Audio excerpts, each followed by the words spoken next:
श्री कृष्ण चैतन्य प्रभु नित्यानंद श्री अद्वैत गदाधर शिवासादि गौरभक्तवृंद।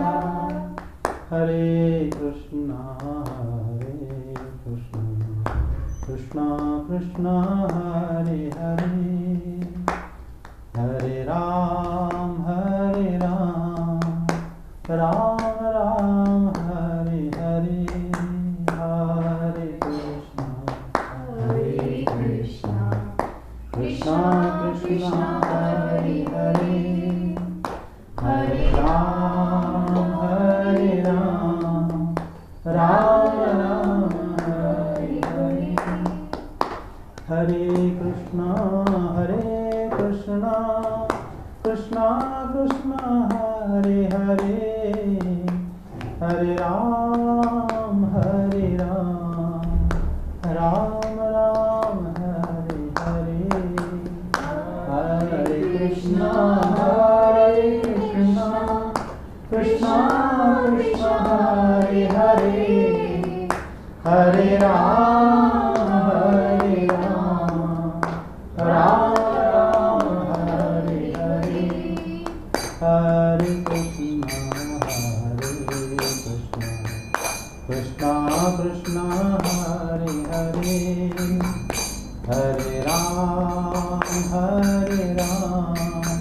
राम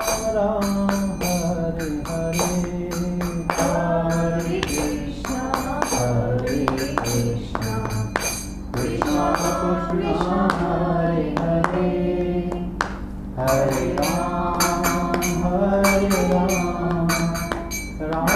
राम हरे हरे हरे कृष्णा कृष्णा कृष्णा हरे हरे हरे राम राम हरे हरे हरे कृष्णा कृष्णा कृष्णा हरे हरे हरे राम राम हरे हरे। जय नाम संकीर्तन की जय। श्री कृष्ण चैतन्य प्रभु नित्यानंद श्री जगन्नाथ श्री गौर भक्तवृंद की जय। श्री बलराम जय श्री सुभद्रा जय श्री जगन्नाथ श्री दर्शन की जय। भक्तिदेव तुलसी माता की जय। ग्रंथराज महात्मा की जय। प्रकृति सभी भक्तवृंद की जय। जय जय श्री राधे। ओम नमो भगवते वासुदेवाय। ओम नमो भगवते वासुदेवाय। ओम नमो भगवते वासुदेवाय। नारायणं नमस्कृत्यं नरं चैव नरोत्तमं देवीं सरस्वतीं व्यासं ततो जयमुदीरये। नष्टप्रायेषु भद्रेषु नित्यं भागवत सेवया भगवती उत्तम श्लोके भक्तिर्भवति नैष्ठिके। श्रीमद् भागवतम प्रथम स्कंद 15वां अध्याय श्लोक 20। सोऽहं नृपेन्द्ररहितः पुरुषोत्तमेन संख्या प्रियेण सुहृदा हृदयेन सन्न्यः बुद्ध्यान्योरुक्रमां परिग्रहमङ्गं रक्ष्यन् गोपीरसद्धीरवलये विनिर्जितो अस्मि। महाराज, जो मेरे सखा प्रिय मित्र नहीं मेरे हृदय ही थे, उन्हीं पुरुषोत्तम भगवान से मैं रहित हो गया हूँ। भगवान की पत्नियों को द्वारका से अपने साथ ला रहा था, परंतु मार्ग में दुष्ट गोपों ने मुझे एक अबला की भांति हरा दिया और मैं उनकी रक्षा नहीं कर सका। आगे। वही मेरा गांडीव धनुष है, वे ही बाण है, वही रथ है, वही घोड़े हैं और वही मैं रथी अर्जुन हूँ, जिसके सामने बड़े बड़े राजा लोग सिर झुकाया करते थे। श्री कृष्ण के बिना ये सब एक ही क्षण में नहीं के समान सार शून्य हो गए। ठीक उसी तरह जैसे भस्म में डाली हुई आहुति, कपट भरी सेवा और ऊसर में बोया हुआ बीज व्यर्थ हो जाता है। आगे 24 तक बोलो। राजन, आपने द्वारकावासी अपने जिन सुहृद संबंधियों की बात पूछी है वे ब्राह्मणों के शापवश मोहग्रस्त हो गए और वारुणी मदिरा के पान से मदोन्मत्त होकर अपरिचितों की भांति आपस में ही एक दूसरे से भिड़ गए और घूसों से मारपीट करके सब के सब नष्ट हो गए। उनमें से केवल 4-5 ही बचे हैं। वास्तव में यह सर्वशक्तिमान भगवान की ही लीला है कि संसार के प्राणी परस्पर एक दूसरे का पालन पोषण भी करते हैं और एक दूसरे को मार भी डालते हैं। ये देखो, श्री कृष्ण जब उनकी लीला द्वारका नगरी में सांग हो गया या अप्रकट हो गया, उसी समय में श्री अर्जुन द्वारका नगरी में रहते थे। उसके बाद श्री अर्जुन वापस आए।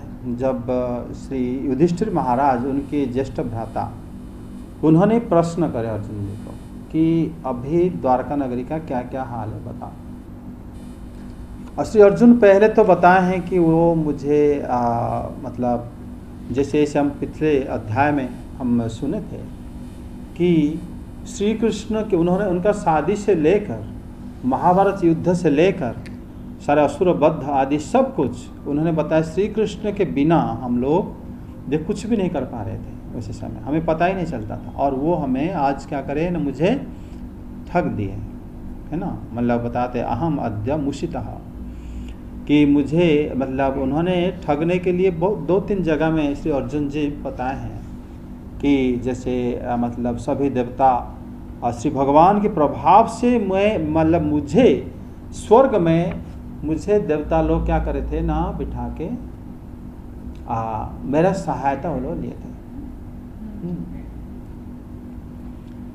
और वही श्री भगवान ने जब भीष्म, कर्ण और गुरु द्रोण, बड़े बड़े क्षत्रिय वीर महाभारत युद्ध में मुझे क्या करे ना, मारने के लिए वो उनके पास होता था, लेकिन उनका बुद्धि इस प्रकार फिर गया था कि वो मुझे मार नहीं पा रहे थे।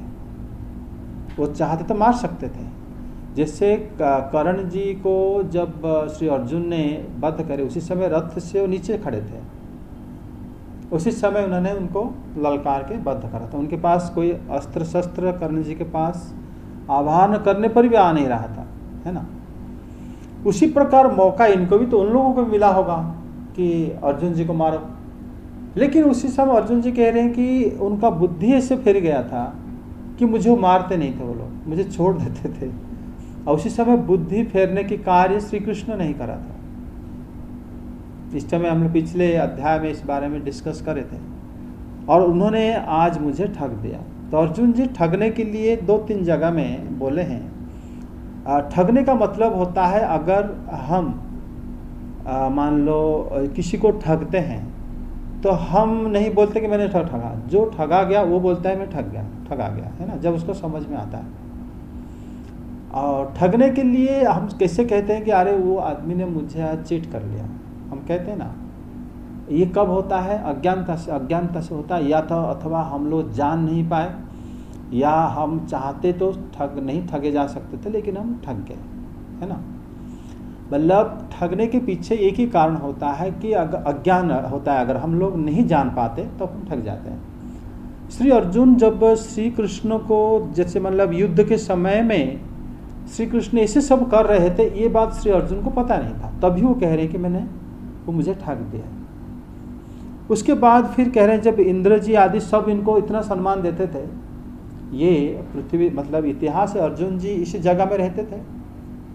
स्वर्ग की देवता लोग आदि उनके पास अद्भुत शक्तियां भी थी, अंतर्धान होना, किसी को वरदान देना, कहीं भी प्रवेश हो जाना, ये देवताओं के पास ये शक्ति थी। अर्जुन जी तो मर्त्य लोक से गए थे, फिर भी सब देवता इन्हीं को सम्मान देते थे। अपनी सिंहासन पे आधा सिंहासन बिठाए थे, कौन? इंद्र जी। और इनके सहायता से मतलब ये सब जो सम्मान क्यों मिल रहा था अर्जुन जी को पता नहीं था। उसके बाद में वो कह रहे हैं कि मैं ठग गया, मतलब श्री भगवान की कृपा ही था, मैं जो बात को पहले नहीं जान पाया था। ठीक है, अर्थात श्री अर्जुन जी के माध्यम से श्री भगवान की कृपा ऐसे ऐसे जगह में होता है, ये हम लोग को भगवान जनाने के लिए ऐसे लीला आदि करे हुए थे। आज के श्लोक में कह रहे हैं नृपेंद्र अपने भाई को कह रहे हैं, वही सो अहं प्रियेण सख्या पुरुषोत्तमेन रहितः, मैं वही अपने प्रिय पुरुषोत्तम श्री कृष्ण से रहित होकर मैं अपने हृदय से शून्य हो गया। श्रुहुदा हृदय न शून्य, मैं हृदय से शून्य हो गया हूँ। हे राजन, क्या हुआ न रास्ते में अंग उरुक्रमस्य परिग्रहं 16,000 स्त्री लक्षणम, मैंने जो 16,000 जो स्त्रियों को लेके आ रहा था, कहाँ? हस्तिनापुर। और क्या हुआ ना, उसी समय माना गोपाल लोग आकर, गोप लोग आकर मुझे पराजित करके उस स्त्रियों को लेके चले गए। ठीक है, ये कैसे संभव हुआ कि अर्जुन जी जब इतने योद्धा थे और भगवान श्री कृष्ण की जो सारे रानी थे, 16,108 रानी थे, उसमें से जो मुख्य रानी आदि वो तो अंतर्धान हो गए, और कुछ जो देवता के अंश थे वो लोग श्री अर्जुन जी के सहित कहाँ आते थे? द्वारका नगरी, नहीं सॉरी हस्तिनापुर। रास्ते में जब कुछ गोप लोग, गोपाल लोग कहते हैं, जिनके पास लाठी था, भैंस हाँकने वाले, तो वो देखे कि इतने सारे सुंदरी सुंदरी स्त्री जा रहे हैं, तो उन्होंने क्या कर रहे हैं, लाठी के साथ श्री अर्जुन के साथ आक्रमण करे और अर्जुन जी को हरा के सब एक एक स्त्रियों को लेके चले गए। ये बड़ा अद्भुत घटना है। अर्जुन जी को जब पता चला, अर्जुन जी बड़ा आश्चर्यचकित हो गए। पहले तो अपने बंधु श्री कृष्ण से वो मतलब रहित हो गए थे, श्री कृष्ण अंतर्धान हो गए, अपने लोग चले गए। उसी समय अर्जुन जी जो है इन लोगों को लेके आ रहे थे, है ना। अर्जुन जी को ये बारे में बड़ा संदेह होने से वो श्री वेद व्यास जी के आश्रम गए। श्री वेद व्यास जी को प्रश्न करे, ऐसे कैसे हो गया? तो श्री वेद व्यास जी उनको बताए कि ये जो जिन सब हरण हुआ, ये सब माया है, इसको समझना चाहिए। कैसे ना, पुराणों में बताया गया है कि जब श्री भगवान उपेंद्र अवतार, इसलिए यहाँ पर उन्होंने अर्जुन जी ने उरुक्रम शब्द उच्चारण करें, उरुक्रम अपि परिग्रहम रक्षन असद भी, जे कि माने श्री भगवान का, श्री भगवान के क्या बात, श्री भगवान की जो स्त्रियां थे उन लोगों को मैं लेके आ रहा था। उरुक्रम हो गए वामन भगवान को कहा जाता है, जो श्री भगवान वामन अवतार मतलब बटुक रूप में आए थे। छोटे छोटे पैर दिखाए थे कि हाँ कि, और इतने छोटे छोटे पैर में दिखा के बोले कि मुझे 3 पग जमीन दे दो। हाँ मतलब 3 पग जमीन क्यों? मतलब वो बोले मेरे नाम पे चाहिए जमीन, भगवान की माया है। जबकि कोई साधु सन्यासी या ब्रह्मचारी जाप ध्यान करने के लिए जाके क्या प्राइम मिनिस्टर से ज़मीन लिखवा के लाते हैं क्या? हमें छोटा सा ज़मीन चाहिए, हम भजन करने के लिए, ऐसा तो कोई नहीं मांगता। लेकिन श्री भगवान ने मांगे जाके बलि महाराज को, क्योंकि बलि महाराज जो है पूरे धरती में सारे जो राज्यों को जीत चुके थे और स्वर्ग को भी जीत लिए थे। तो श्री भगवान आके अपने छोटे पैर दिखा के बोले कि ये मुझे चाहिए, और 3 पग भूमि चाहिए। एक तो मैं खड़े होके, मैं ब्रह्मचारी हूँ और मैं जाप ध्यान वगैरह करूँगा, और 1 पग भूमि मुझे चाहिए एक्स्ट्रा, अपना कमंडल रख लूँ, कुछ रख लूँ, बस ये 3 पग भूमि से मेरा जो पर्याप्त मेरे लिए है, और उससे ज़्यादा आपके मुझे आवश्यकता ही नहीं है। तब श्री भगवान की जो लीला था अद्भुत, उसी समय में श्री भगवान श्री कश्यप जी के पुत्र हुए थे, औरस पुत्र, और श्री जो अदिति उनकी माता थी, और ये उनके पुत्र, अदिति के पुत्र सारे देवता हैं, आदित्य, दिति के पुत्र सारे असुर। जब श्री भगवान वामन अवतार में उनके घर में प्रकट हुए, उनको देखकर सारे देवांगना है, मतलब देवताओं की जो लड़कियां सब मोहित हो गए थे उनके देख के कि हम इनको पति रूप में कैसे प्राप्त किया जाएगा, कोई उपाय है? तो उन्होंने बोले कि एक ही रास्ता है, आप लोग तपस्या करो। तो तो जैसे तपस्या करे याज्ञवल्क्य ऋषि आदि उनको प्रति मतलब तपस्या कर रहे थे, उसके जब फल मिलने वाला था उसी समय अष्टवक्र मुनि ने, जब जो मतलब टेढ़ा मेढ़ा होकर चलते हैं, उनको जब देखे तो वो लोग थोड़ा परिहास करे थे, तो उसकी वजह से उनको श्राप मिला था। बोले आप लोग तो श्री कृष्ण को या श्री भगवान को पति रूप में तो प्राप्त कर ही लोगे, लेकिन उनसे आप लोग का विच्छेद हो जाएगा। तब श्राप मिल गया, तो फिर उनको मनाने लगे कि ऐसे कैसे हम भगवान से विच्छेद हो जाएंगे। बोले कि नहीं, फिर दोबारा फिर वही आप आके आपको ग्रहण कर लेंगे। तो अर्जुन जी के साथ जो लड़ झगड़ के जो गोपाल कुमार आदि जो ले गए पत्नियों को, वो स्वयं श्री कृष्ण उतने रूप में आए थे।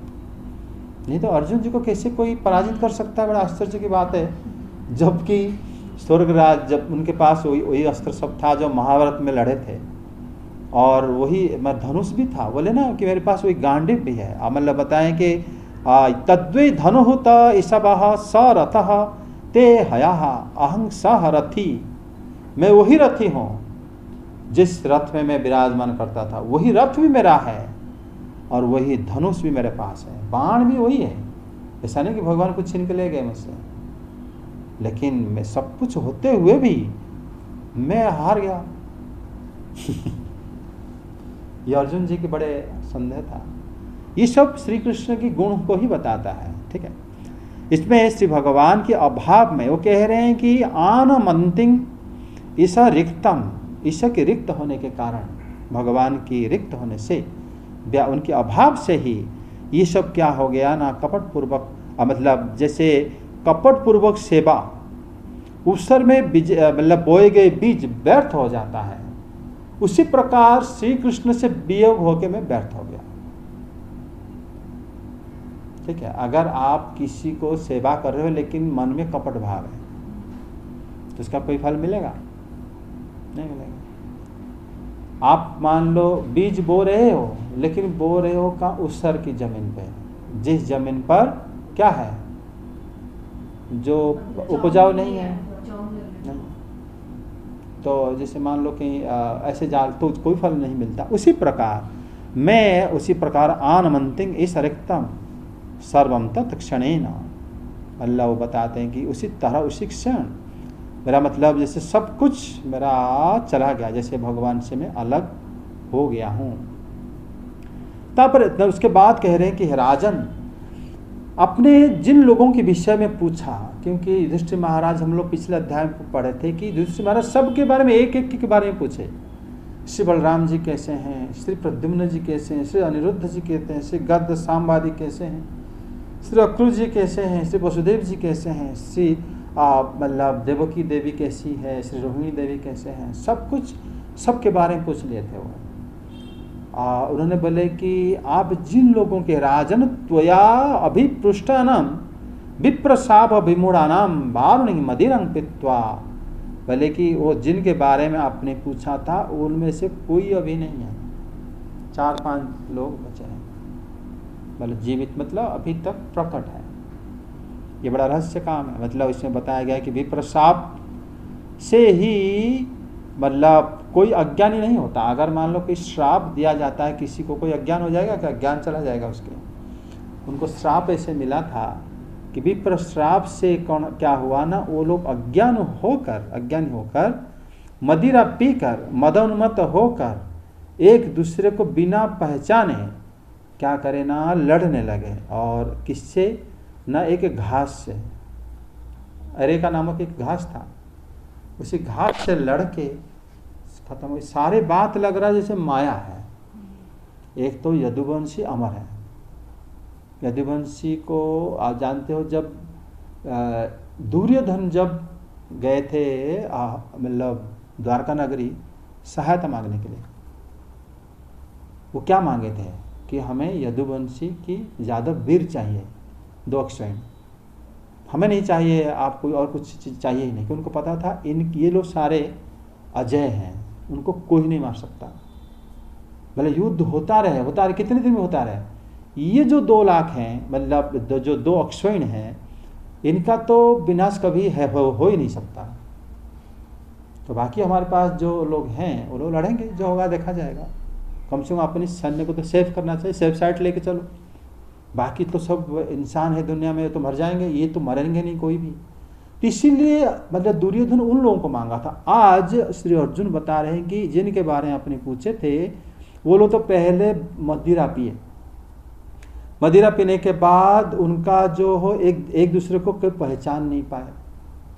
ना पहचान के क्या करे ना, उन्होंने एक एक घास उठा के आपस में लड़े। क्या मजाक चल रहा है वहाँ पे? मतलब घास में कोई लड़े और फिर चले भी गए, उसमें से कोई जिंदा भी ना रहा। ये सारा चीज जो है अर्जुन जी कह रहे हैं कि अभी सिर्फ वहाँ पर क्या ना चतुः पंच अवशेषिता, सिर्फ 4-5 लोग अवशेष मतलब रह गए। श्री उद्धव जी रहे हुए थे। तो इस प्रकार बोले कि अभी कोई नहीं है, ये बड़ी माया है। उसके बाद बता रहे हैं प्राय यह भगवान की चेष्टा है जिसके कारण एक जीव दूसरे को मारते हैं और उसका पालन भी करते हैं। मतलब यहाँ पर अर्जुन जी बता रहे हैं कि प्रायणे तो भगवत ईश्वर से विचेष्टितम, ईश्वर की इच्छा से ही एक दूसरे को क्या करते हैं, मार भी देते हैं। एक दूसरे को भूतानी भावयंती च यन्मिथा, पालते भी हैं, खाली मारते नहीं। मतलब हम जो पहले पढ़ते थे ना कि प्रथम स्कंद में जब बताए गए थे कि पिछले अध्याय में जब श्री भगवान ब्रह्म अस्त्र से परीक्षित जी को उद्धार कर लिए माता की गर्भ के अंदर, और पांडव बाणों को भी उद्धार कर लिए जो कि अमोघ अस्त्र था। उसी समय सूत गोस्वामी क्या कहते हैं कि सौनक जी ये कोई आश्चर्य बात नहीं है कि श्री भगवान ने उनको बचा लिया। आश्चर्य बात क्या है? बोले आश्चर्य बात ये है कि श्री भगवान एक होकर भी वो सृष्टि करते हैं, वो पालन भी करते हैं और संहार भी करते हैं। ये आश्चर्य की बात है। अगर तुम किसी को सृष्टि करोगे, बनाओगे, फिर उसको पालोगे खिला पिला के, फिर उसको मार भी दोगे, कर सकते हो। लेकिन वो एक हो के सब करते हैं। ये इसके बारे में सोचो, यही आश्चर्य की बात है। आश्चर्य की बात इसलिए यहाँ पर मतलब श्री अर्जुन जी कह रहे हैं कि प्रायणे तद भगवत ईश्वर से विचेष्टितम, मतलब प्रायण ए तद भगवत विचेष्टितम, ये श्री भगवान की ही चेष्टा ही है जहाँ तक मुझे लगता है। क्यों? यत भूतानि मिथा, मतलब एक जीव दूसरे जीव को मारते हैं, फिर निघ्नन्ति भावयन्ति च, और जब उसको पालन भी करते हैं। बड़ा आश्चर्य बात है। हम लोग घर में पिता माता हमें पालते हैं, फिर बड़े होकर हम उनको पालते हैं, है ना। जब हम कमाने लगते हैं, जब वृद्ध सज्जा में शयन करते हैं, हम जाके उनको क्या करते हैं ना, सब कुछ सेवा करते हैं। जब वो ख़त्म हो जाते हैं हम खुद जाके उनको जला के आ जाते हैं। हम उसको रखते हैं क्या कि मेरे पापा थे, हम खुद जलाते हैं, हम विनाश हम भी करते हैं। तो देखो ये भगवान की माया नहीं तो क्या है। तो ये बात जो है इसमें श्रीधर स्वामी बात को कह रहे हैं इस श्लोक में कि जो 4-5 लोग बचे हैं उन्हीं के वजह से ही यहाँ पर श्री अर्जुन जी श्लोक बोले हैं कि कोई मतलब एक दूसरे को मारते भी हैं, फिर एक दूसरे पालन भी करते हैं। मतलब जो उनमें से लड़ रहे थे उसमें से कुछ बच गए 4-5। तो मतलब लगता था ऐसे कि ये लोग एक दूसरे को मार के हुए तो अपने आप में ख़त्म हो गए और कुछ लोग रह गए, ऐसा बताया गया। आगे 24-25 से 31। राजन, जिस प्रकार जलचरों में बड़े जंतु छोटों को, बलवान दुर्बलों को एवं बड़े और बलवान भी परस्पर एक दूसरे को खा जाते हैं, उसी प्रकार अतिशय बली और बड़े यदुवंशियों के द्वारा भगवान ने दूसरे राजाओं का संहार कराया। तत्पश्चात यदुवंशियों के द्वारा ही एक से दूसरे यदुवंशी का नाश करा के पूर्ण रूप से पृथ्वी का भार उतार दिया। भगवान श्री कृष्ण ने मुझे जो शिक्षाएं दी थी वे देश काल और प्रयोजन के अनुरूप तथा हृदय के ताप को शांत करने वाली थी। स्मरण आते ही वे हमारे चित्त का हरण कर लेती हैं। सूत जी कहते हैं, इस प्रकार प्रगाढ़ प्रेम से भगवान श्री कृष्ण के चरण कमलों का चिंतन करते करते अर्जुन की चित्त वृत्ति अत्यंत निर्मल और प्रशांत हो गई। उनकी प्रेममयी भक्ति भगवान श्री कृष्ण के चरण कमलों के अहर्निश चिंतन से अत्यंत बढ़ गई। भक्ति के वेग ने उनके हृदय को मत कर उसमें से सारे विकारों को बाहर निकाल दिया।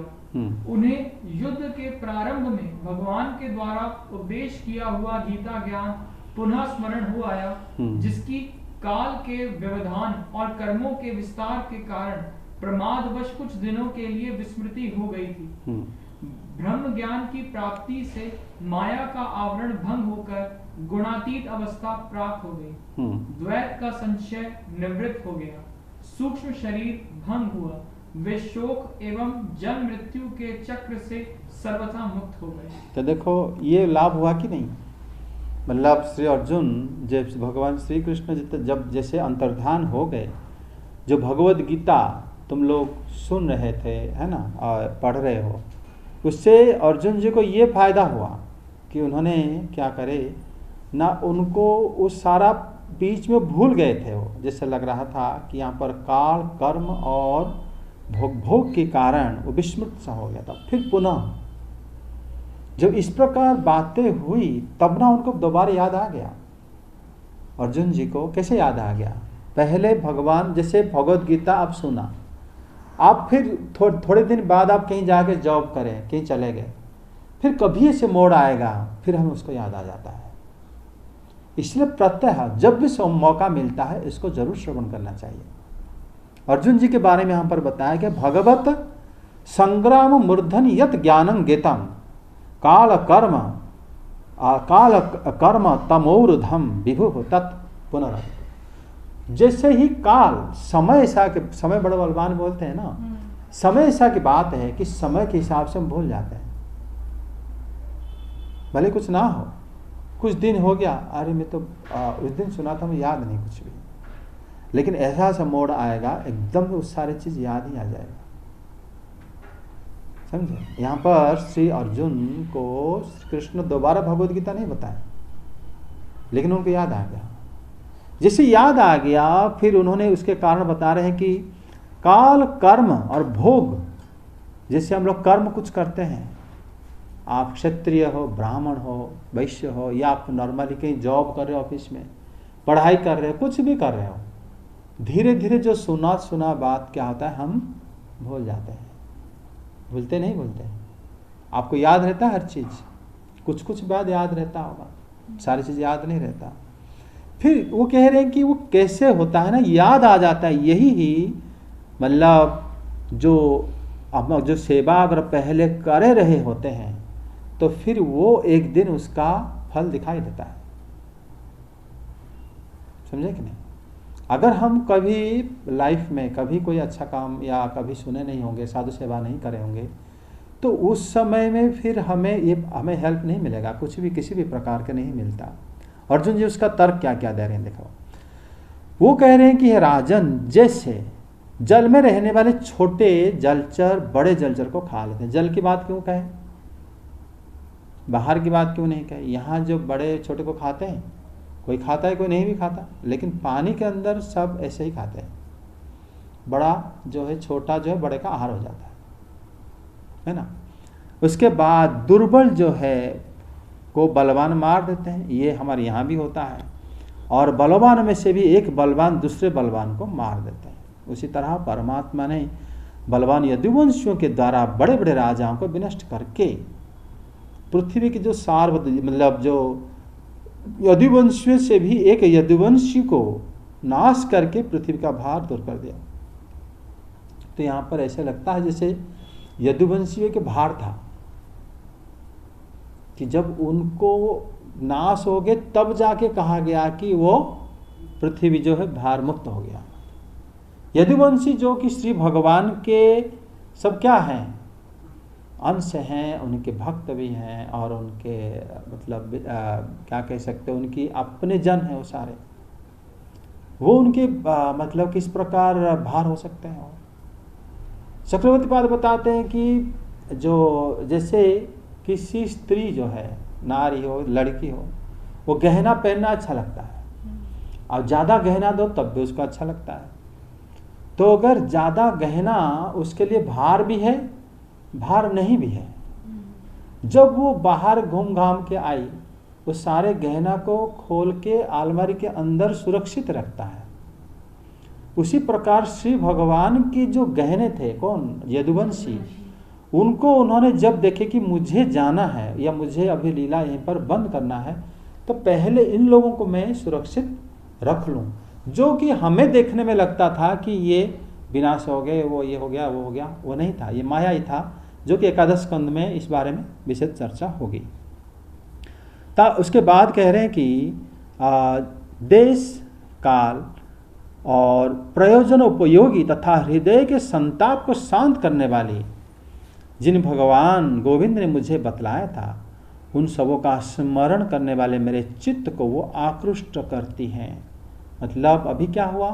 अर्जुन जी कह रहे हैं कि गोविंद विहितानि स्मरतः मे चितम हरंती। कभी भगवान ने मुझे बोले थे, ये बात याद आते ही मेरे चित्त को वो हरण करके वो बुद्धि को बता रहे हैं कि तुम्हें ये सुना था। जो भगवद गीता में अभी हम लोग कर्मण्येवाधिकारस्ते श्लोक पाठ करते हैं ना, हाँ, सर्वधर्मान परित्यज्य माम एकं शरणं व्रज आदि, है कि नहीं, मनमना भव मद्भक्त, जो भगवान ने बोले थे, वो कह रहे हैं कि वो मेरे चित्त, उनके कथा के कारण श्री कृष्ण आकर्षयति इति कृष्ण आकर्षण करते हैं तभी कृष्ण है। क्या श्री कृष्ण तुम्हें आकर्षण कर पा रहे हैं? क्या हमें आकर्षण कर पा रहे हैं? ये प्रश्न है।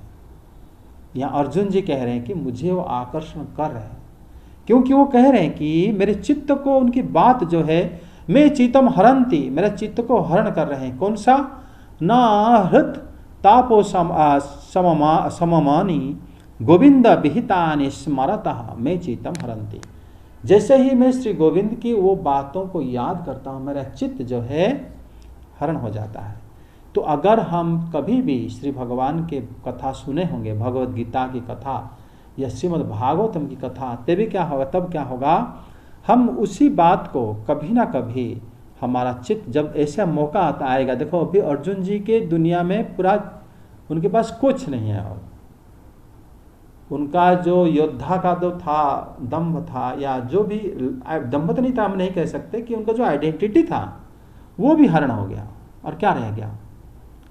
इतने मतलब गांडीव, धनुष, इतने मतलब अस्त्र, ब्रह्मास्त्र, पर्जन्य अस्त्र, वायु अस्त्र, सब अस्त्र लेके हुए अगर वो लाठी में पराजित हो जाए और 16,000 रानियों को लेके कोई हरण करके ले ले, तो ये गांडीव धन का क्या मतलब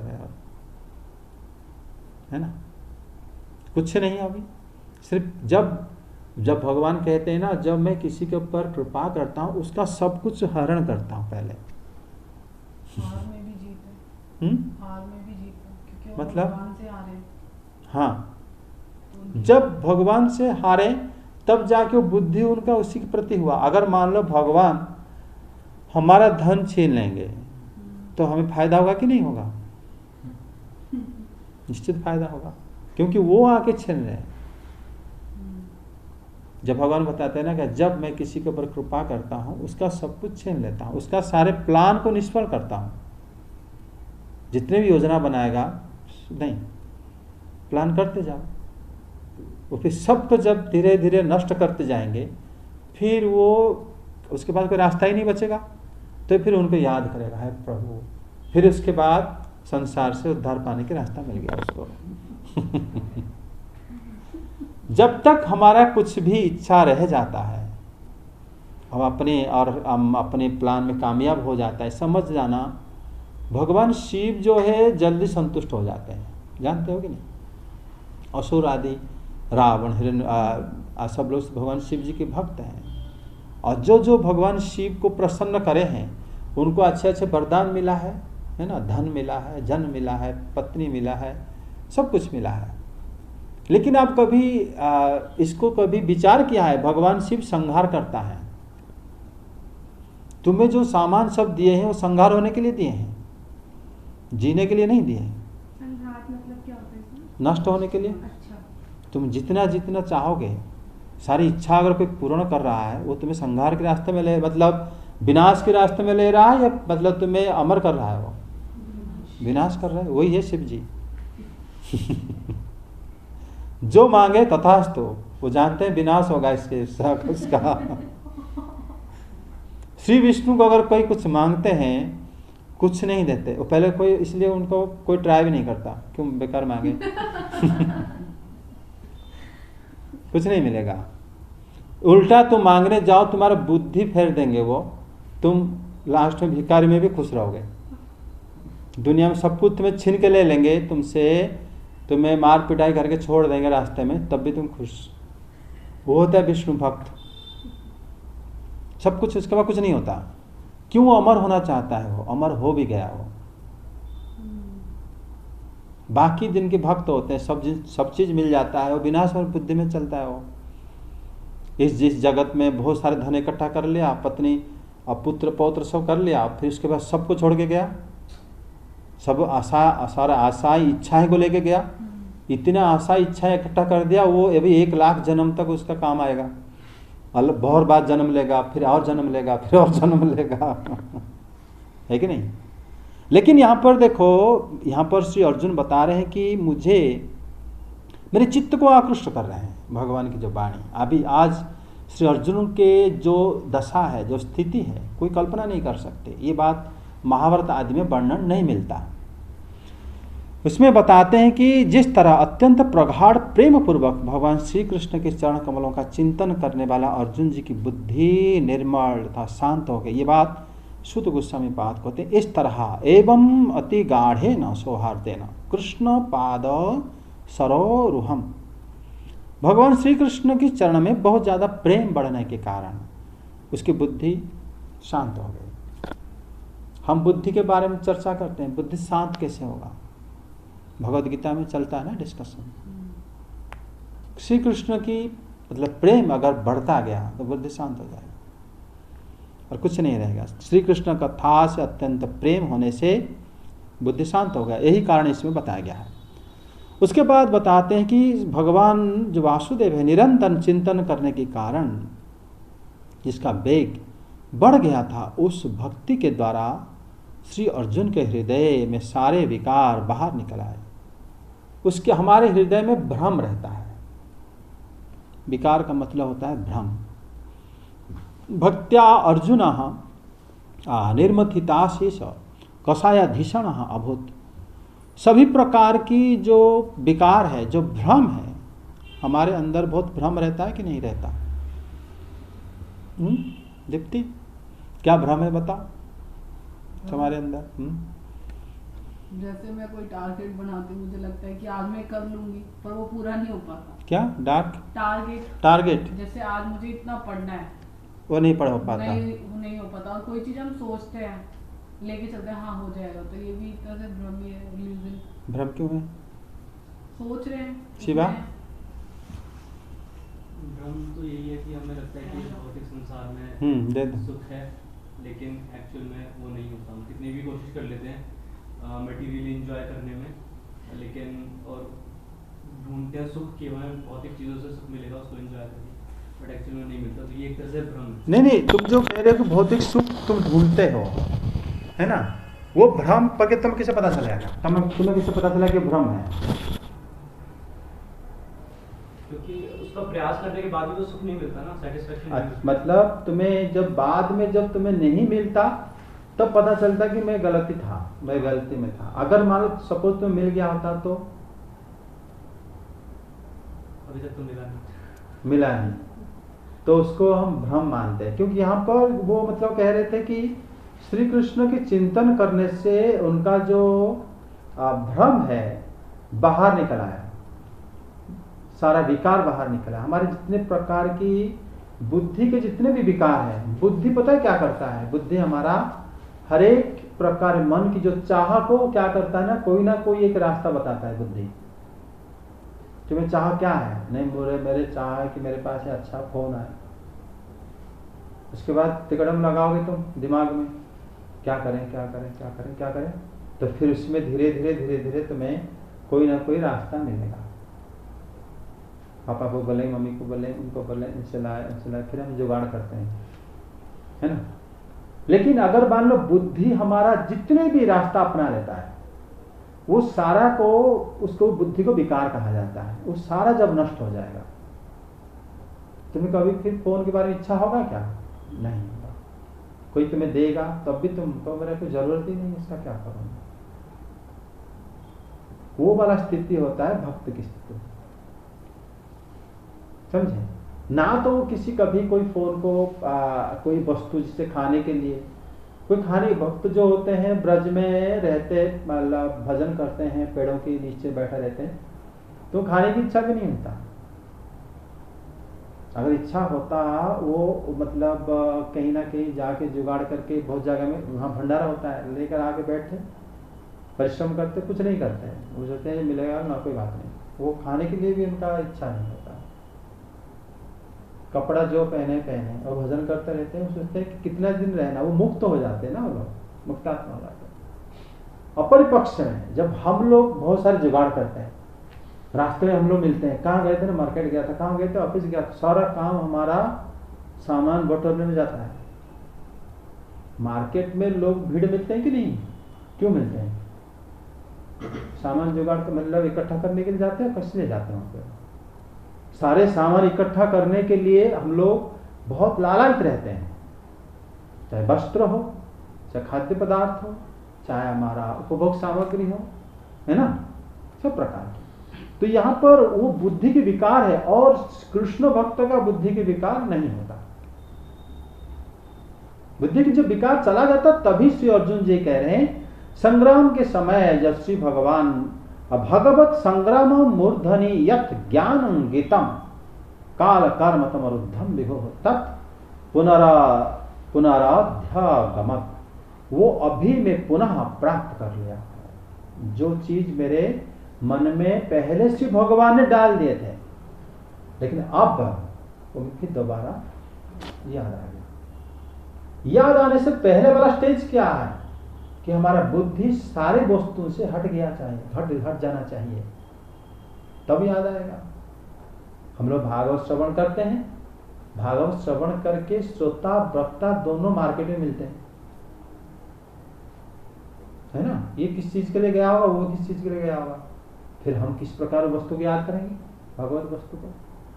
अगर तुम्हारा चाह इतना ज्यादा है, अब तुम फिर कैसे भगवत ज्ञान को, जब हम लोग सारे चाह को हटा दें, इच्छा को हटा दें, बुद्धि का हर एक क्रिया को हटा दें, तब तो फिर भगवान ने जो कहे हम उसी के, वो ही सीधा सीधा हमारी बुद्धि में जब परिलक्षित होगा, तो फिर वो वस्तु व्यक्ति किसी भी जगह जाने की कोई आवश्यकता नहीं पड़ेगा।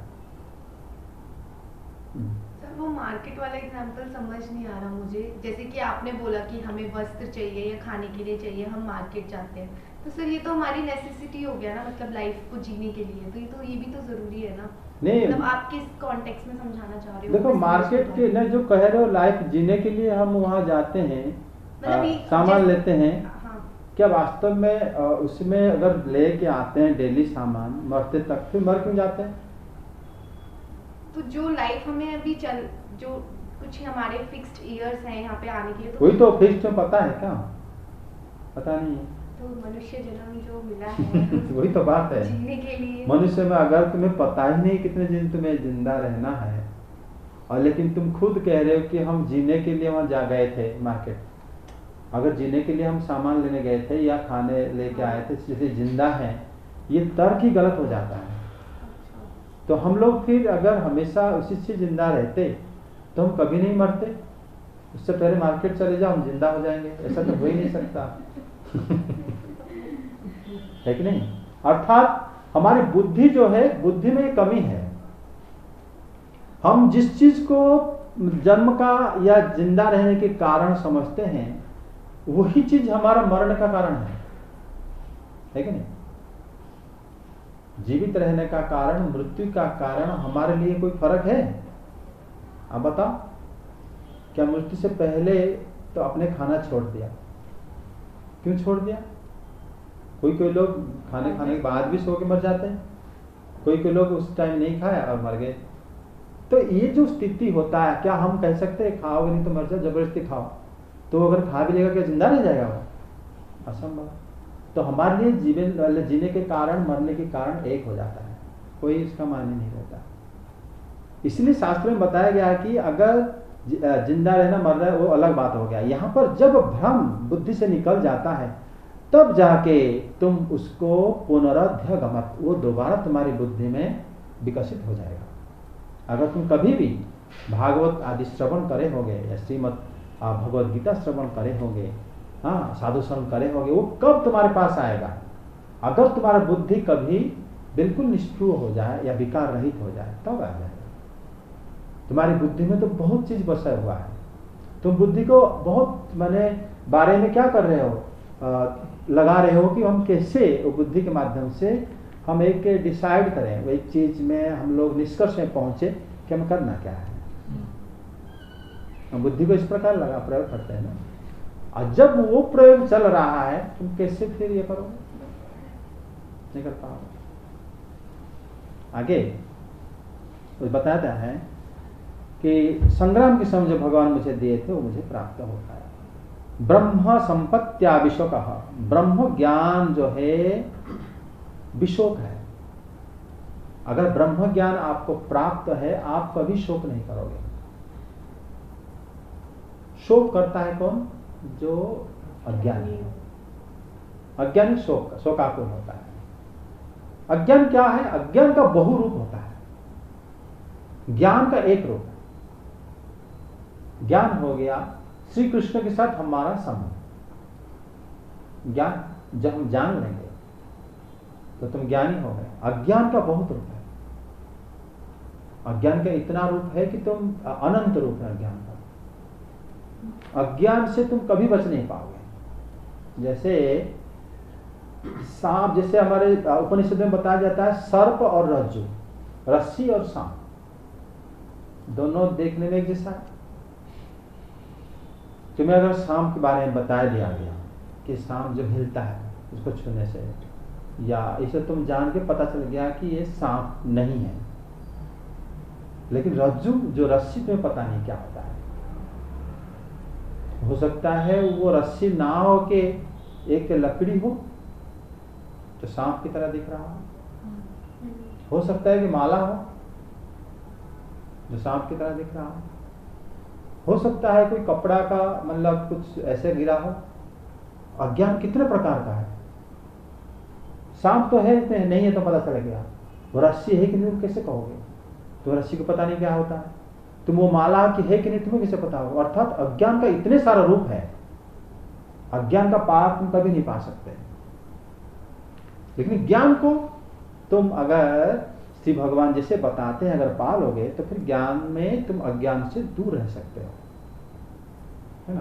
बल्ला भी कहते हैं कि ब्रह्म संपत्त्या विशोक। अर्जुन जी कह रहे हैं कि हे भ्राता ब्रह्म ज्ञान ही विशोक न, जो यहाँ पर सॉरी ये कह रहे हैं सुत गोस्वामी करेंगे सोनका दृश्य वृंद, ब्रह्म ज्ञान ही विशोक प्राप्त कराता है। अर्थात जो उनकी जो माया की आवरण जो है भंग हो जाता है, फिर द्वैतता समाप्त हो जाता है। लीन प्रकृति नैर्गुणात् आलिंगत्वात् असंभव।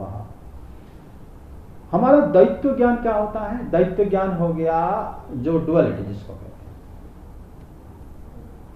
हैं। डुअलिटी का एग्जाम्पल भक्ति भी करनी है, भोग भी करना। ये डुअलिटी, ये तो डुअलिटी भी नहीं हुआ। डुअलिटी जैसे डुअलिटी होता है भौतिकता में, जैसे जन्म मृत्यु, ये द्वंद्व है एक साथ। ना हम मरते हैं ना जन्म होते हैं, यह ज्ञान है कि नहीं? हम मरते भी नहीं हैं, हम जन्म भी नहीं होते, हम हमेशा रहते हैं। लेकिन हम समझते हैं कि हम मरते हैं और क्या जन्म भी होते हैं। यह ज्ञान का है कि नहीं? ये द्वैत नष्ट होता है अगर ब्रह्म ज्ञान प्राप्त होता है। इसे सुख और दुख, आप जिसको सुख कहते हो, सुख के पीछे आप भाग रहे हो। आप समझते हो कि पैसा मिलना ही सुख है। पैसा, उतना पैसा जिसके पास है वो सोचता है कि और पैसा मिलना सुख है। उसके आगे जिसके पास है वो सोचता है पैसा मिलना सुख है। जब बलि महाराज के पास पूरे धरती था, फिर स्वर्ग पाने के लिए यज्ञ कर रहे थे। बलि महाराज। जब श्री भगवान वामन उनको मांगे 3 पग भूमि मुझे दे दो पृथ्वी से, धरती से, बोले कि आप तो इतना मांगो कि कभी मांगने की जरूरत ना पड़े। बोले कि महाराज किसको मांगने की जरूरत नहीं पड़ता, अगर आपके पास पूरा पृथ्वी है फिर आप वो मांगने के लिए फिर आप यज्ञ कर रहे हो, है कि नहीं? तो इसका मतलब ये हो गया दैत्यपूर्ण जो जगत वो मिथ्या होता है, डुअलिटी, सुख दुख। सुख ना तो हम सुखी हैं ना हम दुखी हैं, हम आनंदमय हैं। सुख और आनंद में फर्क होता है। सुख का मतलब इंद्रिय जन्य आराम को सुख कहा जाता है, इंद्रिय जन्य दुख को दुख कहा जाता है। लेकिन हम लोग ना तो सुखी है ना दुखी है, ना हम लोग मतलब जन्म लेने वाला है ना हम मरने वाले हैं। ये सब अज्ञान अगर जिसको जानने के बाद मिट जाता है उसको ब्रह्म ज्ञान कहते हैं। सर हम सुखी और दुखी दोनों नहीं है, ये कैसे समझे सर? क्योंकि सुखी और दुखी दोनों ही इंद्रिय जन्य है। इंद्रिय के माध्यम से जिसको अनुभव करते हैं उसको कहा जाता है, जब इंद्रिय को आराम लगा सुख, अगर इंद्रियों को बुरा लगा तो होता है दुख। तुम्हें मान लो किसी ने कोई अपमान दे दिया, तुम्हें दुख लगा, ठीक है, मन को दुख लगा। किसी ने मान लो तुम्हें कांटे के ऊपर खड़ा कर दिया, तुम्हें दुख लगा। किसी ने फूल के ऊपर खड़ा कर दिया, सुख लगा। एयर कंडीशन में बैठ गए, सुख लगा। धूप में खड़ा कर दिया, दुख लगा। ये सब क्या है?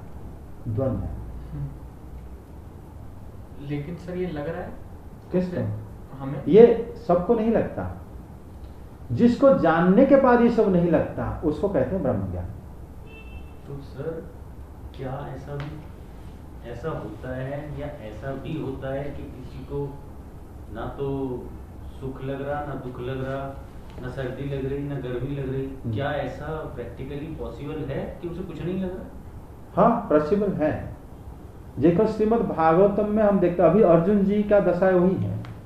श्रीमद् भागवतम देखते हैं कि श्री प्रहलाद महाराज को जितने प्रकार की इंद्रिय मतलब जन्य दुख दिया गया उनको पता ही नहीं चला। उनको पहाड़ की चोटी से फेंका गया नीचे, हाथी की पैर तले कुचला दिया गया, अग्नि के अंदर रखा गया। अगर उनको अग्नि गर्म लग रहा होता या जब बहुत इतने ऊपर से गिरे उनको अगर हाथ पे टूट गया होता, उनको असुख लग रहा होता, फिर दोबारा फिर उसी घर में आके फिर उन्हीं अपनी पिता माता के सामने नहीं रहते, वो बार बार घर आ जाते थे। प्रहलाद महाराज मतलब ये प्रमाण करने के लिए आते थे कि आप कुछ भी कर लो, कुछ होने वाला नहीं है। अन्यथा जो एक बार ट्राई करने के बाद पता चल गया कि उनका जो जहर पी के कुछ नहीं, सारे सांप उनको डसे थे, फिर उनको कुछ नहीं हुआ। जब उनको मतलब अग्नि के अंदर लेके बैठ गई, जिनको वरदान मिला था वो जल गई, लेकिन ये नहीं जले, क्योंकि ये 9 पाप कहा जो हम भगवत गीता में श्री कृष्ण ने बता दिए थे। ये प्रहलाद महाराज एक बार में समझ गए थे। वो नारद जी ने बता दिए थे कि जो है आत्मा कभी जलता नहीं। लेकिन सर वो तो आत्मा का स्वभाव है, शरीर का स्वभाव तो जल जाना है। नहीं, आत्मा से ही वो सोच रहे थे कि मैं तो कभी जलूंगा नहीं, इसलिए जले नहीं। अगर हमें किसी को दूसरे बच्चा को अगर बिठा दो, आग लगा दो, तो लगेगा मेरा आत्मा तो जलेगा, मैं जल लूंगा, मुझे भाई इसे अच्छे यहाँ से निकालो, तो हम जल जाएंगे। लेकिन सर वो शरीर को उन्होंने गौण माना था। लेकिन ज्ञान ये है, उपनिषद कहता है जो जानता है कि वो कभी जलेगा नहीं, वो कभी नहीं जलता, उसको जला नहीं पाओगे, उसका रोम तक बाल तक नहीं जला पाओगे। लेकिन ये किसी को कैसे लग सकता है? वो लग सकता है जैसे अभी अर्जुन जी को लगा। अर्जुन जी क्यों कह रहे हैं यहाँ पर शुद्ध गोस्वामी की ब्रह्म संपत्त्या विश्व कहा। ब्रह्म ज्ञान आते ही आदमी जो है विशोक हो जाता है, उसके पास किसी भी प्रकार की शोक नहीं रहता।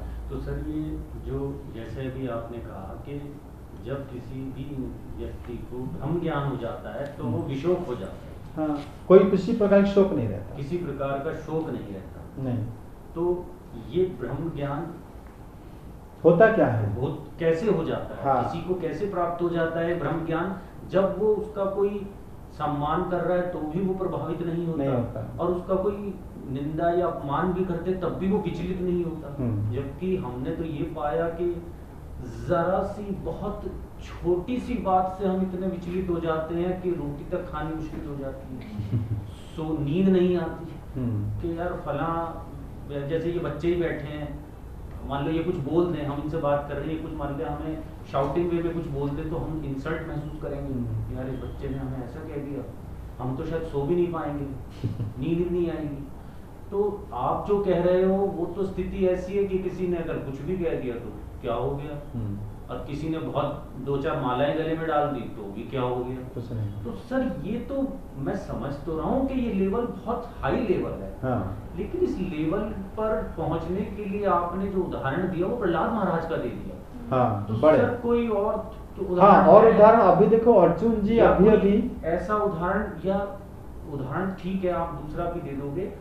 प्रहलाद महाराज बहुत ऊंचे लेवल के एक भक्त थे, हम उनको नहीं छू सकते कहीं से कहीं तक, लेकिन जब आप हमारे सामने हो हमें सुन के बहुत अच्छा लग रहा है कि ये बहुत अच्छी सिचुएशन है। अगर कोई आदमी ऐसा हो जाए तो वो पास और फेल में भी उसे कोई फर्क नहीं पड़ेगा, उसे कामयाबी और नाकामयाबी में भी कोई फर्क नहीं पड़ता, उसे गाली और स्तुति में कोई फर्क, जय जयकार में कोई फर्क नहीं पड़ता। ये बहुत अच्छी स्थिति है संसार में रहने के लिए।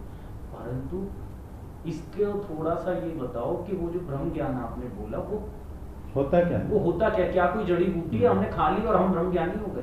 आगे 32 से 35 पढ़ो, उसी में अर्जुन जी बताएंगे, फिर हम डिस्कस करेंगे इसमें। भगवान के स्वधाम गमन और यदुवंश के संहार का वृतांत सुनकर निश्चल मति युधिष्ठिर ने स्वर्ग आरोहण का निश्चय किया। कुंती ने भी अर्जुन के मुख से यदुवंशियों के नाश और भगवान के स्वधाम गमन की बात सुनकर अनन्य भक्ति से अपने हृदय को भगवान श्री कृष्ण में लगा दिया और सदा के लिए इस जन्म मृत्यु रूप संसार से अपना मुंह मोड़ लिया। भगवान श्री कृष्ण ने लोक दृष्टि में जिस यदुवंश शरीर से पृथ्वी का भार उतारा था उसका वैसे ही परित्याग कर दिया जैसे कोई कांटे से कांटा निकालकर फिर दोनों को फेंक दे। भगवान की दृष्टि में दोनों ही समान थे। जैसे वे नट के समान मत्स्य आदि रूप धारण करते हैं और फिर उनका त्याग कर देते हैं, वैसे ही उन्होंने जिस यादव शरीर से पृथ्वी का भार दूर किया था उसे त्याग भी दिया। जिनकी मधुर लीलाएं श्रवण करने योग्य हैं, उन भगवान श्री कृष्ण ने जब अपने मनुष्य के से शरीर से इस पृथ्वी का परित्याग कर दिया, उसी दिन विचारहीन लोगों को अधर्म में फंसाने वाला कलयुग आ धमका। 35 श्लोक ना 36 यहाँ पर बताया गया है कि जब भगवान मार्ग यदुकुलस्य, श्री भगवान ने स्वधाम गमन और यदुवंशी के विनाश जब सुने, कौन सुने? युधिष्ठिर महाराज। फिर उन्होंने ये सोचा कि स्वपथाय मतिं चक्रे, कि हम भी निज रास्ता अपनी रास्ता को चुन लेना चाहिए। जब सुने कि उन्होंने क्यों ऐसे सोचे? जब श्री कृष्ण जब उनको राजा मतलब राजगादी में या राजा बनाकर खुश थे, जब श्री कृष्ण अंतर्धान हो गए तो ये युधिष्ठिर महाराज सोचे कि मैं भी अपना रास्ता अभी निकाल लेना चाहिए, फिर मैं रह के क्या करूँगा। उन्होंने ये सोचे, मतलब उनको श्री नारद जी की वो बात याद आ गई। श्री नारद जी आए थे उनके पास, उसके बाद कहते हैं कि श्री अर्जुन के द्वारा अर्जुन जी जैसे वर्णन करे वो बात सुनकर देवी कुंती क्या करें ना, श्री कृष्ण में मन लगाकर संसार चक्र से मुक्त हो गई, तुरंत शरीर छोड़ते हो। वो कितने बड़ी योगिनी थी देवी कुंती, जिनके मतलब वो सिर्फ श्री कृष्ण के लिए ही अपने शरीर को धारण करके रखी हुई थी, अपने बच्चों को लेकर सबकी, जबकि सारे देवता उनके पुत्रों की पापा है ना। सारे देवताओं के औरस पुत्र थे, वायु देवता और धर्मराज और इंद्र जी और अश्विनी कुमार। तो सोचो कि उनका कभी तबीयत भी खराब नहीं हो रहा होगा, क्योंकि ये लोग सब सारे देवता हर जगह में उपस्थित भी हैं। वायु देवता कहाँ पर नहीं है, और वो भीमसेन जी के पिताजी हैं। कुंती देवी के वो एक प्रकार की पति भी हैं, मतलब रक्षण रखने के दायित्व है कि मेरे पुत्र उनके पास है ना। तो ये जो स्थिति थी देवी कुंती की, लेकिन देवी कुंती हमेशा श्री कृष्ण के संरक्षण में ही 5 बालकों को पाली थी और बचपन से उनको भक्ति के रास्ते पर श्री कृष्ण के बारे में, श्री कृष्ण के लीला आदि इस तरह आकृष्ट होकर रही थी वो, उसी प्रकार अपने बच्चों को भी करी थी वो देवी कुंती। देवी कुंती जब अपने सारे जीवन इस प्रकार बिताई थी, जब श्री भगवान के साथ वो प्रार्थना कर रही थी, जब भगवान मतलब द्वारका नगरी जाने के लिए उपस्थित हुए थे, तब उन्होंने प्रार्थना करी थी कि प्रभु मेरा जो स्नेह या मेरे मन में कोई भी माया या मेरे मन में आपकी जो माया कभी प्रवेश ना करे, भगवान को मांगे थे और भगवान उनको तथास्तु मतलब आशीर्वाद भी दिए थे। देवी कुंती जब देखे कि मतलब श्री भगवान अर्जुन जी जैसे वर्णन करें कि अंतर्धान हो गए, ये तुरंत उन्होंने भगवत धाम प्रस्थान कर भी गई। उसके बाद वो बताया कि अजह यया भुवो, कौन कह रहे हैं? नसूत गोस्वामी। भगवान ने क्या करे, जिस शरीर से पृथ्वी की भार दूर किया, उस शरीर को उन्होंने क्या करे ना त्याग दिया। जैसे एक कांटे में दूसरे कांटे को निकालो और दोनों को फेंक दो। यहाँ पर एक प्रश्न आता है कि भगवान के शरीर को ही तो भक्त लोग पूजा करते हैं, फिर भगवान उस शरीर को त्याग कैसे करें? इसका मतलब अभी भगवान का शरीर क्या होगा, कैसे रूप में अगर हम भक्ति भी करें, कैसे रूप में हम इमेजिन करें, कल्पना करें है कि नहीं? यहाँ पर जो बात है वो है कि यादव तनोर भरत तनुश्चेति द्वयमपि स्वरस्य संहार्यत्वेन सममेव। तनु शब्द का अर्थ मनोभाव होता है। भगवान अपने तनु को त्याग दिए, अर्थात यहाँ पर परोक्ष भाव में लिखा गया है। तनु शब्द का अर्थ मनोभाव कि मैं ये धरा जो पृथ्वी की भार हरण करने के लिए आया हूँ, भगवान हरण करने के लिए आए थे कि पृथ्वी की भार हरण हो जाए, वो भाव को उन्होंने त्याग दिए। उसको कहते हैं भगवान ने अपना तनु त्याग दिए। श्री भगवान ने अपना, उसी को कोई समझ नहीं पाया, शरीर त्याग दिए। शरीर शब्द का अर्थ होता है तनु, तनु शब्द का अर्थ होता है मनोभाव, तुम्हारे थॉट कि मैं इस जगत का उद्धार करने के लिए आया, उद्धार हो गया, वो भावना को त्याग दिए भगवान ने। उसके बाद वो सिर्फ भक्तों के हृदय में रहेंगे। उससे पहले दुष्टों के साथ लड़ना एवं सबके साथ पृथ्वी में शांति प्रतिष्ठा करना, है ना, दिक्पालों जो जितने भी हैं सबके साथ मिलना, सारे देवताओं से वार्तालाप करना, ये मतलब भूभार हरण करने की प्रक्रिया है जो कि श्री कृष्ण करे। लेकिन जब समाप्ति हो गया, उसके बाद अपनी ये भाव को त्याग करे कि मैं अभी इसके बारे में सोचना नहीं, मुझे समझ में आ गया। उसके बाद जिस तरह से भगवान मत्स्य आदि रूपों को धारण करते हैं और नट के समान उसको त्याग देते हैं। नट शब्द का अर्थ होता है जो माया दिखाता हो, उसको जो नाटक करता है, जो मैजिशियन होता है, जिस प्रकार हमें दिखाता है कुछ हम कुछ समझ नहीं पाएंगे क्या दिखा, वो जो चाहेगा वही दिखाएगा हमें। उसी प्रकार श्री भगवान श्री कृष्ण भी इस प्रकार वो लीला करते हैं और उन्होंने भी अपना इस प्रकार अपने कलेवर या कह सकते अपनी तनु को उन्होंने त्याग दिए। उसके बाद जिनकी कथाएं सुनने योग्य है, वे भोग मोक्ष के प्रदान करने वाले भगवान मुकुंद जिस दिन मतलब पृथ्वी को परित्याग करे, उसी दिन क्या हुआ, अधर्म हेतु हो कली अन्वर्ततः, उसके बाद कली जो है प्रवेश कर गया। जो यहाँ पर एक बात यह आता है कि कली का मतलब कलियुग नहीं है। भागवतम सिर्फ द्वापर युग में रचना कलियुग के लिए नहीं लिखा गया, ये तो अभी जितने भगवान मतलब ब्रह्मा जी के जितने कल्प बचा है सभी दिन के लिए लिखा गया है भागवत। तो हमेशा कलियुग के बाद भी सत्ययुग आएगा, वो लोग भी तो इसको पढ़ेंगे। कली का मतलब होता है कलह या मल, या कह सकते हो कि जो अज्ञानता, ये सब कली का अर्थ श्रीधर स्वामीपाद ने लिए हैं। जब जैसे श्री भगवान धाम मतलब ये पृथ्वी को परित्याग कर दिए, तब ये जगह में सबके अंदर अज्ञानता की प्राबल्यता देखने लगा, अज्ञानता आ गई सबको, समझे। आगे पढ़ो 41 तक। महाराज युधिष्ठिर से कलयुग का फैलना छिपा ना रहा। उन्होंने देखा देश में, नगर में, घरों में और प्राणियों में लोग असत्य, छल, हिंसा आदि अधर्मों की बढ़ती हो गई है। तब उन्होंने महाप्रस्थान का निश्चय किया। उन्होंने अपने विनयी पौत्र परीक्षित को, जो गुणों में उन्हीं के समान थे, समुद्र से घिरी हुई पृथ्वी के सम्राट पद पर हस्तिनापुर में अभिषिक्त किया। उन्होंने मथुरा में शूरसेन अधिपति के रूप में अनिरुद्ध के पुत्र वज्र का अभिषेक किया। इसके बाद समर्थ युधिष्ठिर ने प्राजापत्य यज्ञ करके आहवनीय आदि अग्नियों को अपने में लीन कर दिया, अर्थात गृहस्थ आश्रम के धर्म से मुक्त होकर उन्होंने संन्यास ग्रहण किया।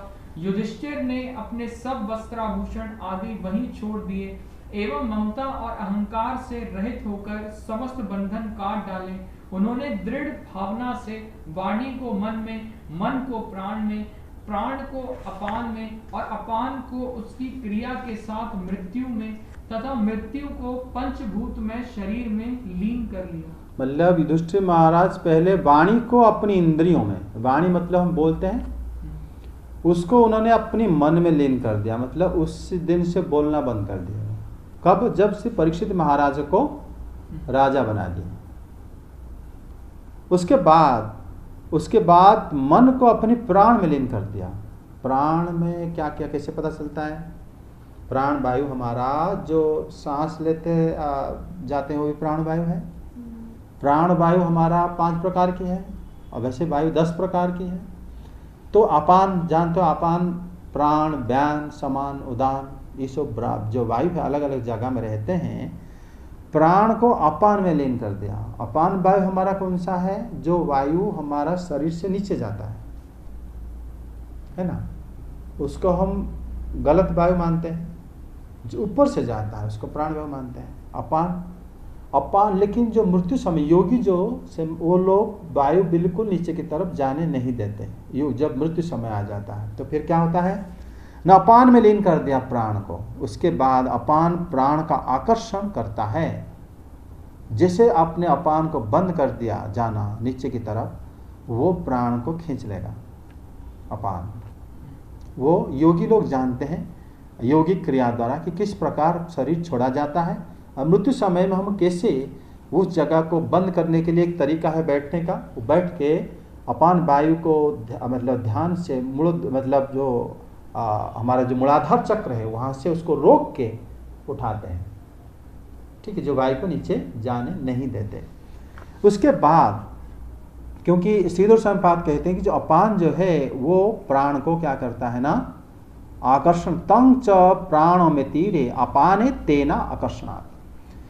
उसके बाद अपान को उन्होंने मृत्यु अर्थात मृत्यु के अधिष्ठात्री देवता में लीन कर दिया। वो युधिष्ठिर महाराज जान गए कि मेरा अभी में मृत्यु लेना, मतलब मृत्यु के जो देवता होते हैं यमराज या देवता जो भी है, उसमें उनको लीन कर दिया कि मुझे उसमें मुझे। और पहले तो उससे पहले बोलना बंद कर दिए थे, वो अपनी वाणी वगैरह वो बंद कर दिए थे। उसके बाद उन्होंने इस तरह वाणी आदि की सारी क्रियाओं को लीन करने के बाद उन्होंने मृत्यु को अपनी पंचभूत शरीर में लीन कर दिया। मतलब वो बोले कि मेरा जो शरीर है ये वायु के साथ मृत्यु देवता को मैं अपने शरीर को अर्पण करता हूँ। इस सारे मानसिक क्रिया में इशारा करे थे वो। उसके बाद उनमें क्योंकि जो मृत्यु देह को आती है, मृत्यु आत्मा को तो नहीं आती, इसलिए उन्होंने क्या करे अपने शरीर को मृत्यु देवता को प्रदान कर दिया कि ये आज से आपका हो गया, ठीक है। मेरे अपने प्राण को मन को प्राण में लीन कर दिए, वाणी को पहले मन में लीन कर दिए। खाली वाणी नहीं, जितना इंद्रियां हैं सारे मन में लीन, के मन राजा है। मन में लीन करने के बाद मन को प्राण में छोड़ दिए, प्राण को अपान में, अपान के साथ उसको मृत्यु देवता को अपने शरीर के समेत अर्पण कर दिए। जानते हैं कि मैं नहीं मरूंगा लेकिन मेरा शरीर को उनको दे दिया। उसके बाद महाराज जो है आत्मा की इस तरह जो भावना में उन्होंने ये सारा चीज उन्होंने मतलब इस प्रकार करे जो कि बड़ा आश्चर्यजनक है। युधिष्ठिर महाराज उसके बाद हम शुरू से देखते हैं कि युधिष्ठिर महाराज करे क्या। ज्ञानी बुद्ध युधिष्ठिर तत् परिसमर्पण पूरे राष्ट्रे। युधिष्ठिर महाराज क्या करे ना, उसी समय बड़े ज्ञानी हैं, उन्होंने देखे कि नगर, राष्ट्र, घर, प्राणियों में लोभ, असत्य, कपट, हिंसा, अधर्म सब क्या करे ना, उन्होंने देखे। लोभानुत जीव हिंसा नाद्य अधर्म चक्रं विभाव्य गमनाय पर्यधात। वो सब देखकर उन्होंने क्या करे ना, गमन करने के लिए या छोड़ के जाने के लिए रेडी हो गए। देखो, जब उन्होंने कहा जा रहा है, उन्होंने देखे, जो लिखा गया है वो उनके लिए है जिन्होंने देखे। समझे? ये नहीं समझना कि उस समय में सचमुच सारे गलत हो रहा था, जबकि क्या कहा गया, जब श्री भगवान अंतर्धान हो गए तब सब लोगों को अज्ञान ढाक लिया था, लेकिन भगवान अंतर्धान हुए 7 महीने हो गए, लेकिन युधिष्ठिर महाराज को अब पता चल रहा है। उससे पहले तो विदुर जी भी आए थे, तब तो कोई लक्षण प्रकाश नहीं हुआ था कि दुनिया में अत्याचार हो गया है, ऐसा तो कोई दिखाई नहीं दिया था, कोई शोक नहीं। उसके बाद युधिष्ठिर महाराज जिस दिन उनको दिखाई दिया सारे विडंबना, उसी दिन वो श्री अर्जुन को प्रश्न कर रहे थे, नहीं सॉरी भीमसेन जी को, कि भ्राता ऐसे ऐसे अपशकुन क्यों हो रहा है। उसी दिन अर्जुन जी आए पहुंचे एवं अर्जुन जी को प्रश्न करे। जब पता चल गया कि ये सब हो चुका है, तब उन्होंने मतलब देखा कि नगर में असत्य, कपट ये सब बढ़ रहा है। मतलब इनको दिखाई दिया, किनको? युधिष्ठिर महाराज को, क्योंकि उस समय परीक्षित महाराज भी थे। अब तुम आगे देखोगे कि परीक्षित महाराज के राज्य जब शुरू होगा, वहां पर ही बताया गया कि उनके राज्य में कली प्रवेश नहीं करा था, है कि नहीं? यहां पर कहा गया कि कली आ गया था, इसलिए भागवतम को यहां पर कली का शब्द अलग का अर्थ अलग है, वहां पर अलग है। फिर दूसरी बात, भागवतम जो है प्रबंध काव्य है, जिनको जो दिखाई देता है उसी का मतलब उनसे है, समझे? उसके बाद युधिष्ठिर महाराज जो है देखे कि गुणों के विषय में अपने ही समान विनित कौन न पौत्र परीक्षित को उन्होंने राज्य के स्वामी या हस्तिनापुर में अभिषिक्त करा दिया। युधिष्ठिर महाराज सूरसेन की जो अनिरुद्ध के जो पुत्र है वज्र, वो भी जीवित थे। द्वारका जब ध्वंस हुआ, मतलब श्री भगवान के पौत्र प्रपौत्र वो मतलब उनको मथुरा में अभिषिक्त करा दिए राजा के रूप में। उसके बाद उन्होंने क्या करे ना, प्राजप्रत्य यज्ञ करे, अग्नि में उन्होंने सब कुछ अपने आत्मा में स्थापित कर लिया। और उन्होंने श्री कृष्ण प्राप्ति के लिए उन्होंने यज्ञ करने के पीछे क्या कारण होता है, यज्ञ करके उन्होंने ये बता दिए कि मेरे पुत्र पौत्र जो है ये आज से राजा है, मैं संन्यास ले रहा हूँ, अग्नि मेरे साक्षी है। जिसे अग्नि को साक्षी रख के दीक्षा दिया जाता है। अग्नि को साक्षी रखकर हम बताते हैं कि आज हम एकादशी व्रत करेंगे, या आज हम हरिनाम संकीर्तन करेंगे, या आज हम भागवत पाठ करते हैं, हम दिया जलाते हैं। जो अग्नि हमारा साक्ष्य रहता है कि ये लोगों ने सब भागवत श्रवण करे थे। तो अग्नि देवता के सामने उन्होंने साक्ष्य के रूप में अपने आप को अलग कर दिया कि मैं आज से राजा नहीं हूँ, मेरे पौत्र से राजा है। उन्होंने वहीं पर अपने वस्त्र आभूषण इत्यादि परित्याग कर दिया और समस्त सारे बंधनों को काट दिया। श्री कृष्ण के चरण में जाने के लिए इस प्रकार मतलब भाव आना कोई मतलब आश्चर्य बात नहीं है। भक्तों में बहुत जो जितना बड़ा भक्त है ये बहुत जल्दी आ जाता है। उन्होंने वाणी को मन में लीन कर दिया, मन को प्राणों में, प्राणों को पान में, क्रिया के साथ अपने को मृत्यु को अपने पंचभौतिक शरीर में लीन कर दिया। यहीं तक हम लोग पढ़े थे। आगे 42 से पढ़ो 48 पेज वाइज जा रहे हैं। इस प्रकार शरीर को मृत्यु रूप अनुभव करके उन्होंने उसे त्रिगुण में मिला दिया। त्रिगुण को मूल प्रकृति में, सर्व कारण रूपा प्रकृति को आत्मा में और आत्मा को अविनाशी ब्रह्म में विलीन कर दिया। उन्हें यह अनुभव होने लगा कि यह संपूर्ण दृश्य प्रपंच ब्रह्म स्वरूप है। इसके पश्चात उन्होंने शरीर पर चील वस्त्र धारण कर लिया, अन्न जल का त्याग कर दिया, मौन ले लिया और केश खोलकर बिखेर लिए, वे अपने रूप को ऐसा दिखाने लगे जैसे कोई जड़, उन्मत्त या पिशाच हो। फिर वे बिना किसी की बाट देखे तथा बहरे की तरह बिना किसी की बात सुने घर से निकल पड़े, हृदय में उस परब्रह्म का ध्यान करते हुए जिसको प्राप्त करके फिर लौटना नहीं होता। उन्होंने उत्तर दिशा की यात्रा की, जिस ओर पहले बड़े बड़े महात्मा जन जा चुके हैं। भीमसेन, अर्जुन आदि युधिष्ठिर के छोटे भाइयों ने भी देखा कि अब पृथ्वी में सभी लोगों को अधर्म के सहायक कलयुग ने प्रभावित कर डाला है, इसलिए वे भी श्री कृष्ण चरणों की प्राप्ति का दृढ़ निश्चय करके अपने बड़े भाई के पीछे पीछे चल पड़े। उन्होंने जीवन के सभी लाभ भलीभांति प्राप्त कर लिए थे, इसलिए यह निश्चय करके कि भगवान श्री कृष्ण के चरण कमल ही हमारे परम पुरुषार्थ हैं, उन्होंने उन्हें हृदय में धारण किया। पांडवों के हृदय में भगवान श्री कृष्ण के चरण कमलों के ध्यान से भक्ति भाव उमड़ आया। उनकी बुद्धि सर्वथा शुद्ध होकर भगवान श्री कृष्ण के उस सर्वोत्कृष्ट स्वरूप में अनन्य भाव से स्थिर हो गई, जिसमें निष्पाप पुरुष भी स्थिर हो पाते हैं। फलतः उन्होंने अपने विशुद्ध अंतःकरण से स्वयं ही वह गति प्राप्त की जो विषयासक्त दुष्ट मनुष्यों को कभी प्राप्त नहीं हो सकती। मतलब यहाँ पर हम जो पांडव लोगों के अपना वैकुंठ गमन के बारे में इस जगह में वर्णन हुआ है। कह रहे युधिष्ठिर महाराज जैसे अपनी पौत्र को राजा बना दिए, ठीक है। राजा बनाने के बाद उन्होंने क्या करे ना, उन्होंने जैसे वज्र को मथुरा के राजा बना दिए और इनको पूरे मंडल के राजा बना। किनको? परीक्षित महाराज को। उसके बाद वो जान लिए थे कि मेरा शरीर जो है मृत्यु को मैंने दे दिया। उन्होंने उसके बाद क्या करे ना, उन्होंने मृत्यु का रूप जान लिए थे कि ये त्रिगुण में मिल जाएगा। त्रिगुण क्या होता है? सत्वगुण, रजोगुण और तमोगुण। सत्वगुण में क्या मिला है? हमारे शरीर के साथ क्या क्या है?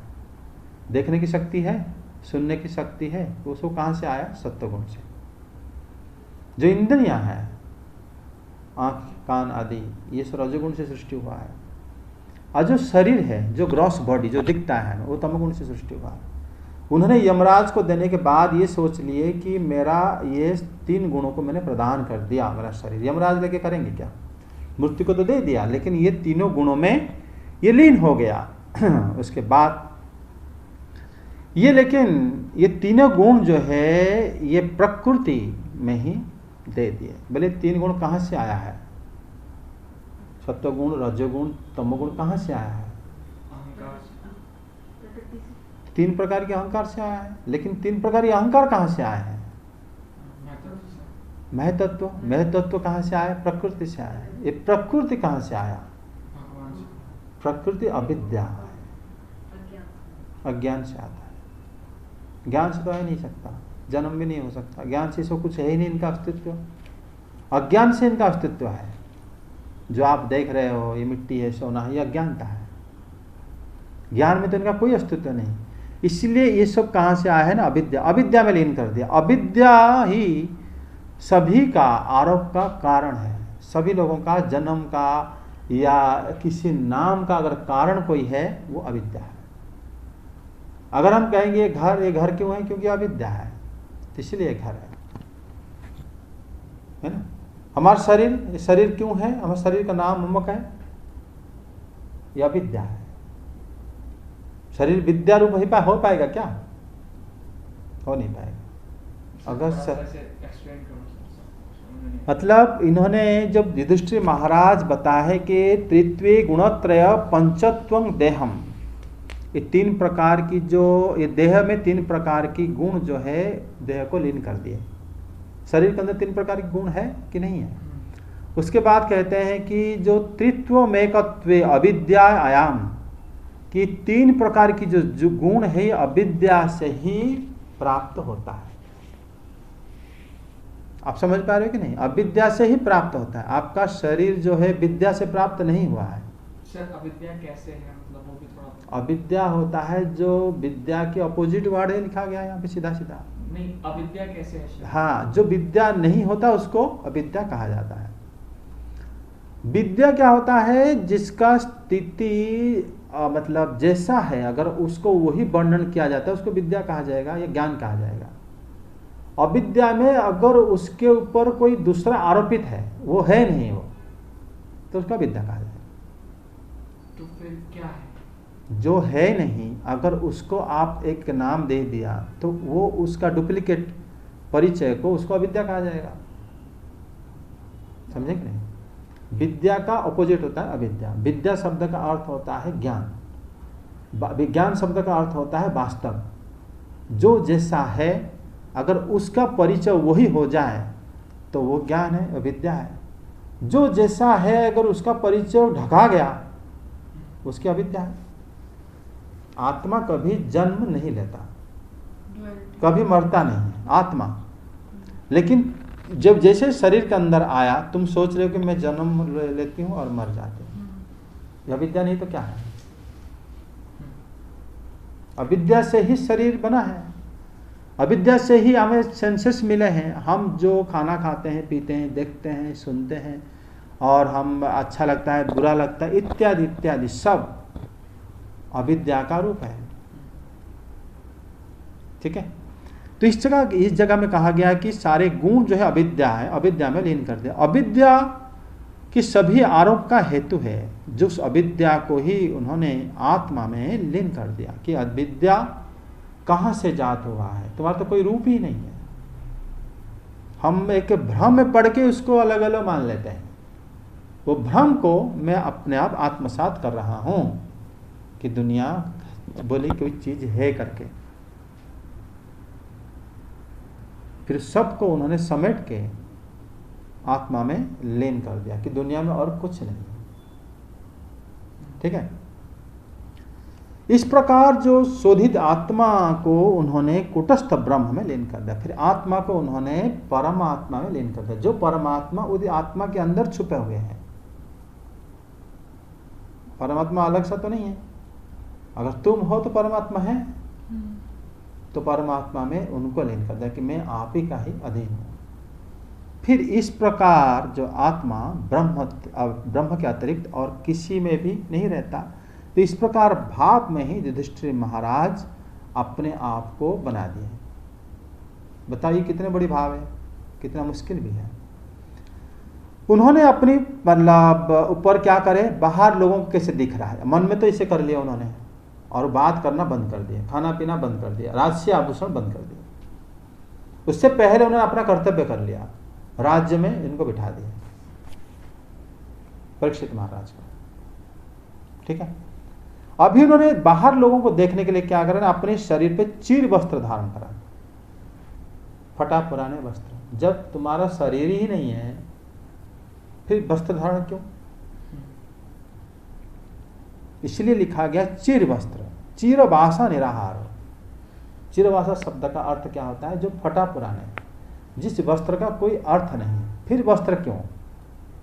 क्योंकि ये अभी अभी जो है अपनी जिस जगह में रहते हैं उस जगह को अभी तक त्याग ही नहीं करा है, और उस जगह में अभी भी उन्होंने परीक्षित महाराज को राजा भी बनाया है।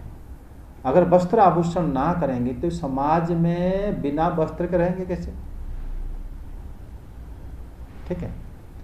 और ये सामाजिक, जो समाज में भक्त जैसे परीक्षित महाराज जैसे भक्त भी हैं, और आगे भी दुनिया चलेगा, लोग भी जन्म होंगे, भगवान की भक्ति करते रहेंगे, उसको उन्होंने व्यतिक्रम ना डालकर उन्होंने क्या करे ना, चिर वस्त्र अपने ऊपर धारण कर लिया। जो वस्त्र का मूल्य राज परिवार को देना नहीं पड़ेगा कि आपको पैसा कहाँ से मिला, आप तो छोड़ दिए, फिर आप कहाँ से इसको कमाए? तुम कहोगे कि मेरा एक ही भी नहीं पहन सकता क्या मैं? तुम्हें नहीं, अगर दान कर दिए तो सर्वस्व दान कर दिया ना, अपने अपने शरीर को भी दान कर दिया है। फिर किस हक पे आप एक कपड़ा राजसी अलमारी से खरीद के मतलब निकाल के पहन रहे हो? इसलिए चिर वस्त्र लिया। चिर वस्त्र कहाँ से लिए? तो रात शमशान भूमि से जो कपड़े को लोग फेंक देते हैं, जब आदमी मर जाता है, उसके बगल में जो कपड़ा पड़ा रहता है उसी शरीर का, वो किसी का नहीं होता, वो परित्यक्त होता है ना। उस वस्त्र में अगर आप पहनते हो वो किसी को मूल्य देना नहीं पड़ेगा, वो होता है चिरवासा, फटा पुराने वस्त्र। फटा पुराने वस्त्र कभी भी राज जैसे हमारे घर में फटे वस्त्र मिल सकता है, कोई भी राजा की घर में फटा वस्त्र मिलेगा? नहीं मिलेगा। फिर भी उनके पास फटा वस्त्र है, कहाँ से पहने हो? शमशान से। क्योंकि पहले बताया गया कि युधिष्ठिर महाराज रेगुलरली कहाँ जाते थे? यमुना किनारे, जो गंगा किनारे जाके तर्पण आदि करते थे, जहाँ पर शमशान घाट वगैरह है, तो वहीं से उन्होंने ले ली। उसके बाद बताया गया है कि उन्होंने आहार का परित्याग करा। देखो, वस्त्र का परित्याग नहीं कर पाए, वस्त्र जो है चिर वस्त्र पहने, लेकिन आहार तो कोई ऐसे परित्यक्त अवस्था फेंकता नहीं है। फिर आहार की इसको आवश्यकता क्या है? जब शरीर तुमने दान कर चुके हो, आहार खाने की जरूरत है कुछ नहीं है। क्या आज मैं खा लूँ, जब तक मैं नहीं मरता हूँ क्या खाऊंगा? नहीं खाना, उस दिन से परित्याग बंद हो गया, खाना नहीं खा रहे थे वो। उसके बाद उन्होंने बोलना बंद कर दिया, मौन। बद्ध बाक निराहार बद्ध बाक चिरवासा, बोलना बंद कर दी। फिर क्या ना, मुक्त मूर्धा जाओ, अपनी केश को खोल लिए। केश खोलने का मतलब हो गया कि तुम्हें अकंगा वगैरह, बाल बांधना, केश पसारना, वो सब की आवश्यकता नहीं। ना तुम्हें किसी नाई के पास जाके फिर सर मुड़वाओ, फिर छोटा छोटा करो बाल, ऐसे देखो उसे देखो, छोड़ दो उसको, केश को खुला छोड़ दिया। मतलब उनके अपने रूप को उन्होंने जड़, उन्मत्त और पिशाच के समान देखने लगे। ये देखने लगे जो वर्णन कर रहे हैं सुखदेव गोस्वामी, बात बता रहे हैं कि वो जैसे देख रहे थे कि पिशाच है, वो अंदर से पिशाच नहीं थे। कहने का अर्थ, वर्णन का अर्थ हो गया कि अंदर से पिशाच थे क्या? पागल थे, जड़ थे? नहीं, लेकिन इसे दिख रहे थे। अर्थात जो वर्णन कर रहे हैं, प्रबंध काव्य है, उनके लिए वो कह रहे हैं कि जैसे लग रहा था कि ऐसे जैसे बाहर लोग पागल जैसे दिखते हैं, उस तरह दिख रहे थे वो युधिष्ठिर महाराज। तो सोचो, जिस जगह में इतने बड़े राजा थे, जहाँ पर इतने उनके पास ऐश्वर्य था, जिनके मतलब पास महाराज जो देवराज इंद्र और देवर्षि नारद आदि बार बार आते थे, वो आज एक जड़ उन्मत्त पिशाच के समान खुले बैल मतलब बाल और एक चिथड़े पहने हुए खड़े हैं। ये कैसा ये लक्षण आ जाता है? ये आता है भक्ति के कारण। ऐसे हो पाएगा? कोई कर सकता है ऐसे? जब हृदय से वो बढ़ गया है काफी, तो ये तो बहुत असामान्य बात है। उसके बाद उन्होंने क्या करे, किसी को वेट नहीं करे कि तुम लोग भी नहीं निकलोगे क्या अभी तक, मैं अकेले जाऊं? नहीं किसी को बिना प्रतीक्षा करे, मतलब वो बता रहे हैं कि उन्होंने रूपम जड़ उन्मत्त पिशाचवत् दर्शयत अनपेक्षमाण, किसी को उपेक्षा नहीं करें कि कोई आएगा मेरे संग। फिर क्या करे, बधिर जथा अश्रुण्वन निरगार, निकल तो गए जैसे कोई आवाज दे रहा, कुछ सुन नहीं रहे। कोई पूछ रहा होगा कि थोड़ा खा लो खाना। ये इसीलिए बताया गया कि एक तो मौन धारण कर लिए थे, केस उन्मत्त कर दिए थे, जड़ पागल हो गए थे, पिशाच जैसे दिख रहे थे, किसी की अपेक्षा नहीं कर रहे थे और किसी की बात नहीं, बिना सुने घर से निकल गए। अर्थात कोई जरूर उनको बुला रहे होंगे उसी समय। नवी तो वर्णन क्यों आया? जो देखने वाला देख रहा है ना कि ये कोई बुला रहे थे, सुनने बिना सुनने निकल गए। क्योंकि युधिष्ठिर महाराज उनका सारा कर्तव्य कर चुके हैं। मेरा भाई कुछ नहीं, मेरे कोई है ही नहीं, तो मैं किसकी बात सुनूं? सुने भी नहीं किसी के, बिना सुने घर से निकल गए युधिष्ठिर महाराज। फिर क्या करे ना, हृदय में महात्मा भी ही पूर्वगमात हृदय परम ब्रह्म ध्यायत, जिस रास्ते में महात्मागण गति करे हैं पहले, उसी रास्ते में निकल गए युधिष्ठिर महाराज और हृदय में परम ब्रह्म को ध्यान करते हुए निकल गए। और फिर निकल गए कैसे ना, उदिचम आसंग प्रविशत यतो गतः न आवर्तते, इस रास्ते में निकले जिस रास्ते में जाने के बाद कभी वापस आना ना पड़े। मतलब कभी भी किसी भी रूप में वापस आना जरूरत नहीं पड़ेगा तुम्हें दुनिया को। इस प्रकार उन्होंने दुनिया को छोड़े बोला सोचो कि इस प्रकार कोई आदमी छोड़ेगा दुनिया को, वापस क्यों आएगा? हमें तो बहुत प्रकार की आशा और इच्छा लेके हम मरते हैं, वो तो जीते जी छोड़ दे सब कुछ। आगे उनका क्या होगा बात अलग है, मन में सब कुछ छोड़ दिया। हम लोग इस प्रकार निकलते हैं कब? जब गुस्सा करके निकलते हैं, जानबूझ के नहीं सुनते किसके बात। मन में कोई बात होगी और उसको आके हमें जब कहेंगे फिर हम मान जाएंगे, ये लेकिन ऐसा नहीं निकले थे। ये किसी की बात नहीं सुने और निकल गए ऐसे रास्ते में निकले जो कभी वहां से वापस नहीं आता। उसके बाद क्या हुआ? उसके बाद हुआ भुवि प्रजा अधर्म मित्रेण स्पृष्टा दृष्ट्वा। सारी प्रजा को अधर्म के मित्र कली द्वारा स्पृष्ट देखकर उनके सभी भाई लोग भी उनके पीछे पीछे तमनु सर्वे भ्रातरः निर्जग्मो, सारे भाई उनके पीछे पीछे निकल पड़े। देखिए कि सारे प्रजा मतलब अभी उनके भाइयों को दिखाई दिया कि प्रजा लोग भी अभी कली के प्रभाव में आ गए। मतलब जब तुम देखते हो कि दुनिया भक्त लोग कब छोड़ते हैं जगत? जब देखते हैं प्रतिकूलता है, फिर सोचते हैं हमारे यहाँ पर और कोई कार्य नहीं है, फिर और कोई आएगा वो कार्य करेगा, हमारा अभी कार्य बंद हो गया। तो उसी तरह उन्होंने देखे, उनके भाई मैंने अब देखे, युधिष्ठिर महाराज पहले देखे और निकल गए। उनके भाई लोग देखे कि अरे सचमुच अभी हमारे यहाँ पर कोई कर्तव्य नहीं है, फिर उनके पीछे पीछे निकल गए। उन लोगों ने जीवन के धर्म आदि समस्त प्रयोजन की अच्छी तरह से संपन्न कर लिया था। साधुकृत सर्वर्थाः ते आत्मनः, वो सारे काम अच्छे से करे थे जीवन में। कौन? पांडव लोग कभी अधर्म नहीं करे थे। जब उनको वनवास हुआ था भारत में, भगवान श्री राम तो जब वनवास लिए उसी समय भगवान ने पंचवटी के बाद फिर आए थे कहाँ? दंडकारण्य आदि, और वहाँ पर उनके साथ श्री लक्ष्मण जी रहे और उसके बाद सेवा करें और श्री लक्ष्मण श्री भगवान के। फिर भगवान ने वनवास इस प्रकार बिठाए। रावण के साथ भी युद्ध हुआ था, हनुमान सुग्रीव, वो क्या अलग कथा है। लेकिन जब युधिष्ठिर महाराज वनवास में निकले थे उस प्रकार कुछ नहीं होने वाला था। डेली वो लोग हर एक गांव के अंदर प्रवेश नहीं कर सकते, छुप के रहते थे। किस जगह में अगर रहेंगे परिचय छुपा कर रहना होगा और रहकर वहां पर उनकी सेवा आदि करके फिर भोजन का धर्म की वृत्ति में, अधर्म की वृत्ति में नहीं है। अगर वो लोग देखा जाता है कहीं वो भिक्षा भी करे हैं, पांडव लोग भिक्षा करें। जब देवी द्रौपदी के साथ उनके विवाह हुआ उस टाइम उन्होंने भिक्षा वृत्ति में निकले थे, अर्थात पांडव लोग भिक्षा लिए थे। भिक्षा कौन ले सकता है? सन्यासी ले सकता है। अर्थात उन्होंने भिक्षा जब लेने लगे वो सब सन्यासी की तरह ही रहते थे, तभी तो भिक्षा ले रहे थे। सन्यासी भिक्षा आहरण करके अपनी माता को खिला सकते हैं,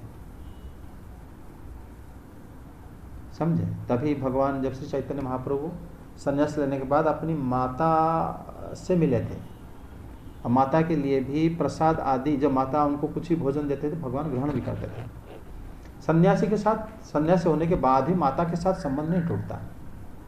लेकिन तुम भिक्षा वृत्ति करके अपनी पत्नी के साथ भोग विलास नहीं कर सकते,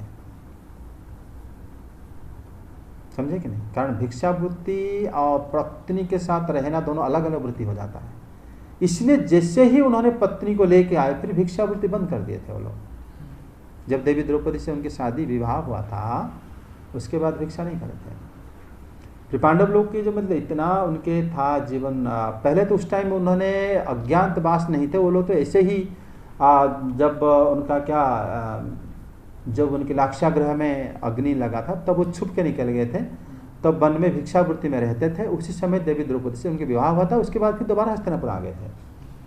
लेकिन उसके बाद जब निकले थे वनवास में, बड़ा कठिन व्रत था उनका, पांडवों का। वो हर एक गांव हमारे सारे लगभग हमारे भारत में सारे मतलब जगह घूमे हैं पांडव लोग। जिस जगह में जो असुविधा अगर रहा होगा उसको उल्टा लोगों के लिए सुविधा करके वो रहते थे। एक जगह में मान लो पानी नहीं है कुआं को खोदना ये लोग करके उसको किसी भी क्या करने से जगह में लोगों को सुविधा होगा वो करते थे, फिर दूसरी जगह जाते थे। मतलब पांडव लोग इस प्रकार घूमते थे उस समय। और जो पांडव लोग की जो वनवास ऐसा उनका था, तो इस प्रकार उन्होंने ऐसा करके ये कह रहे हैं कि साधु कृत सर्वथा, वो लोग हमेशा जीवन में अच्छी तरह अपने जीवन में धर्म को पालन किए थे पांडव लोग, सारे लोगों के लिए, ठीक है। अत्यंतिक ज्ञात्वा, और वो क्या अतएव मतलब आत्मा में अंतिम शरण लिए थे। वैकुंठ चरणाम भोजन मनसा धारया मासु, वैकुंठ अधिपति भगवान के चरण कमल में जाकर उन्होंने अपने मन को वहां पर धारण कर लिए थे वो लोग। उसके बाद पांडव लोग क्या ऐसे करे कि श्री भगवान की चरण कमलों का ध्यान करके उनकी भक्ति उद्रक हो गई थी। कई जगह में लिखते हैं कि अध्याय में स्वर्गारोहण, पांडव लोग स्वर्ग नहीं गए थे। स्वर्ग जाने के लिए तो अर्जुन जी वैसे स्वर्ग चल के जाके घूम के आ गए थे, फिर पांडव स्वर्ग जाने के लिए इतना मेहनत कदापि जरूरत नहीं। वो लोग श्री भगवान के धाम में दुनिया को छोड़ के गए थे। स्वर्ग मध्य हमारी पृथ्वी की तरह एक दुनिया ही है, जगत है। इसलिए कहा यहाँ पर जो श्लोक में कहा गया है कि तद ध्यानोद्रिक्तया भक्त्या परिविशुद्धाधीष्णाया एकांत मतया, वो लोग श्री भगवान की चरण कमलों को ध्यान करके उनकी भक्ति उद्रक हो गई, फलतः उनकी बुद्धि भी सर्वदा शुद्ध हो गई। देखो, बुद्धि जब तक शुद्ध नहीं होगा तो आप भगवत धाम नहीं जा सकते, भक्ति भी नहीं कर सकते, क्योंकि बुद्धि में हम लोग निर्णय लेते हैं, है ना। व्यवसायत्मक बुद्धि आदि श्लोक जो भगवत गीता में हम लोग पढ़े थे, पिछले बार ही पढ़े थे बुद्धि के बारे में बहुत सारी चीज। तो बुद्धि जब तक हमारा भगवान के अशुद्ध नहीं होगी तो फिर हम भगवत भक्ति नहीं कर पाते। उनकी बुद्धि में केवल भगवान में ही लगे रहने के कारण वो अपने निष्कल्मष आत्मा के द्वारा उस गति को प्राप्त कर लिया, जिसे विषयासक्त पुरुष कभी प्राप्त नहीं कर सकता। मतलब विषय को छोड़ने के बाद ही वहां जा सकते हो। श्री भगवान का चरण ही निष्पाप पुरुषों का निवास स्थान है। उन्हीं भगवान नारायण के चरण कमलों को उन लोगों ने प्राप्त कर लिया। मतलब उन्होंने श्री भगवान ने कि बताया तस्मिन नारायण पदे विभुता कल्मषास्थानं अवापु, वो लोग श्री नारायण के पाद पद्म को प्राप्त हो गए। यहाँ पर नहीं लिखा गया कि वो लोग स्वर्ग को प्राप्त हुए, जो कि महाभारत आदि ग्रंथ वगैरह में आपको मिलेगा कि स्वर्ग शब्द का अर्थ वहां पर है, प्रतिशब्द अगर देखोगे उस वैकुंठ को ही स्वर्ग कहा जाता है। लेकिन जो मूर्ख लोग हैं उसको स्वर्ग कहते हैं कि स्वर्ग जाने के लिए वो लोग ऐसे कहते हैं, लेकिन वैकुंठ लोग कहते हैं, क्योंकि नहीं तो श्रीमद् भागवत में शुद्ध गोस्वामी नहीं बोलते कि वो लोग को नारायण पाद पद्म मिल गया था। आगे 49 2 श्लोक है 3। संयमी एवं श्री कृष्ण के प्रेमावेश में मुग्ध भगवान में विदुर जी ने भी अपने शरीर को प्रभास क्षेत्र में त्याग दिया। उस समय उन्हें लेने के लिए आए हुए पितरों के साथ वे अपने लोक यमलोक को चले गए। द्रौपदी ने देखा कि अब पांडव लोग निरपेक्ष हो गए हैं, तब वे अनन्य प्रेम से भगवान श्री कृष्ण का ही चिंतन करके उन्हें प्राप्त हो गए। भगवान के प्यारे भक्त पांडवों के महापरायण की इस परम पवित्र और मंगलमयी कथा को जो पुरुष श्रद्धा से सुनता है वह निश्चय ही भगवान की भक्ति और मोक्ष प्राप्त करता है। मतलब जो लोग उसको सुनते हैं खाली, यह भगवत प्रियाणां पांडो हो सुनातनम एतत् अलंस्वस्त्यायनम पवित्रम इति संप्रयाणम श्रद्धया शृण्वति सा। श्रद्धा के साथ अगर कोई सुनता है, श्रद्धा मतलब कि ये पांडव लोग ऐसे किस प्रकार से भगवान की भक्ति में दुनिया को कैसे बहुत आसानी से छोड़ दिए, और जो कि हमें कभी सोच नहीं सकते, हम अपने घर से नहीं छोड़ सकते, शरीर छोड़ना तो दूर की बात है। और उन्हें बताया कि विदुर जी, महात्मा विदुर कैसे शरीर छोड़े, उस टाइम यमलोक चले गए वो शरीर छोड़ के। भगवान श्री कृष्ण की मतलब चिंता से विसृज्य कृष्ण विषेन तच्चितः, उनके चित्त में श्री कृष्ण को सोचते हुए उन्होंने शरीर छोड़े, लेकिन उन्होंने फिर यमराज के पद पे आसीन हो गए, क्योंकि उन्होंने जिस शिक्षा के लिए वो आए थे भगवत शिक्षा वो उनको प्राप्त हो गई। उसके बाद द्रौपदी च तदापति नाम, द्रौपदी च शब्द से यहाँ पर देवी द्रौपदी के साथ अन्यान्य जैसे देवी सुभद्रा आदि से वो लोग क्या करें ना, अपनी बुद्धि से वो क्या करें ना, श्री वासुदेव एकांत मति ही सत्यम तम आप, फिर वो लोग अपनी बुद्धि से श्री भगवान को बुद्धि को लगा दी और उनको प्राप्त कर लिया। और ये लोग भगवान के धाम पहले पहुंच गए थे। जब ये भगवान धाम पहुंचे, क्योंकि ये पैदल गए फिर उसके बाद भगवान धाम गए, पहले कुछ देर तो गए थे हिमालय तक, है ना, लेकिन देवी सुभद्रा आदि पहले वहीं पर अंतर्धान हो गए वैकुंठ धाम। जब वैकुंठ धाम ये प्रवेश करे तब तक वो सब पहुंच चुके थे भगवान की सेवा में। हरे कृष्णा। ये अध्याय संपन्न हो गया। श्री कृष्ण गोविंद हरे मुरारे, हे नाथ नारायण वासुदेव।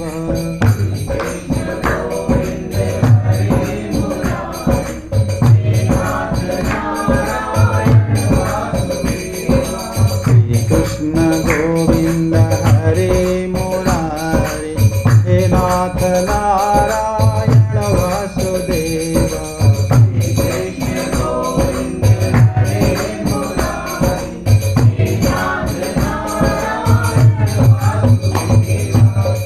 कृष्ण गोविंद हरे मुरारे, हे नाथ नारायण वासुदेव।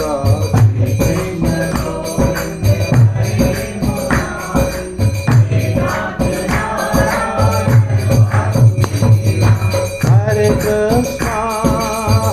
कृष्णा कृष्ण कृष्ण हरे हरे, हरे राम राम राम हरे हरे, हरे कृष्णा कृष्ण कृष्ण हरे हरे, हरे राम राम राम हरे हरे, हरे कृष्णा कृष्ण कृष्ण हरे हरे, हरे राम राम राम हरे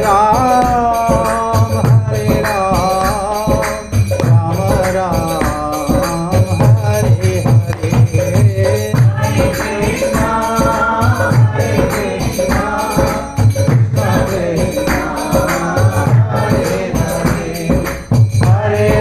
राम राम राम हरे हरे, हरे कृष्णा कृष्ण कृष्ण हरे हरे, हरे राम राम राम हरे हरे, हरे कृष्णा कृष्ण कृष्ण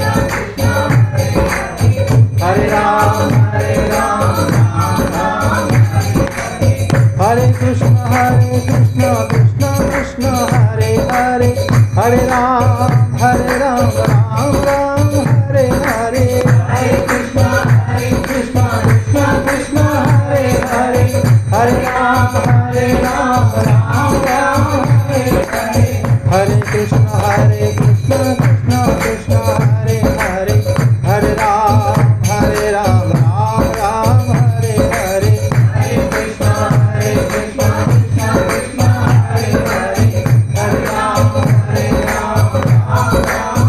हरे हरे, हरे कृष्ण कृष्ण कृष्ण हरे हरे, हरे राम राम राम हरे हरे, हरे कृष्ण कृष्ण कृष्ण हरे हरे, हरे राम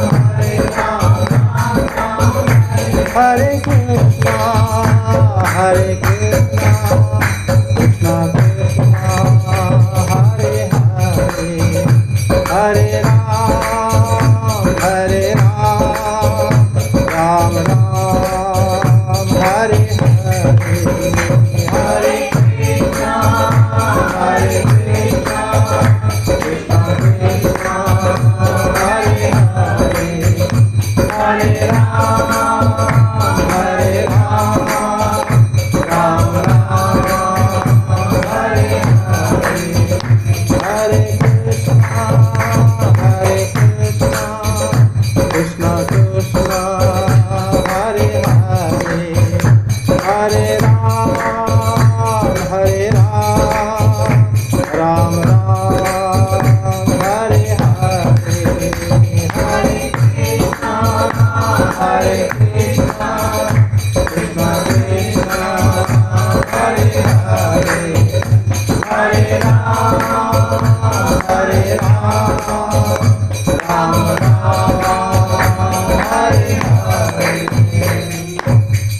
जय हरिनाम संकीर्तन की जय।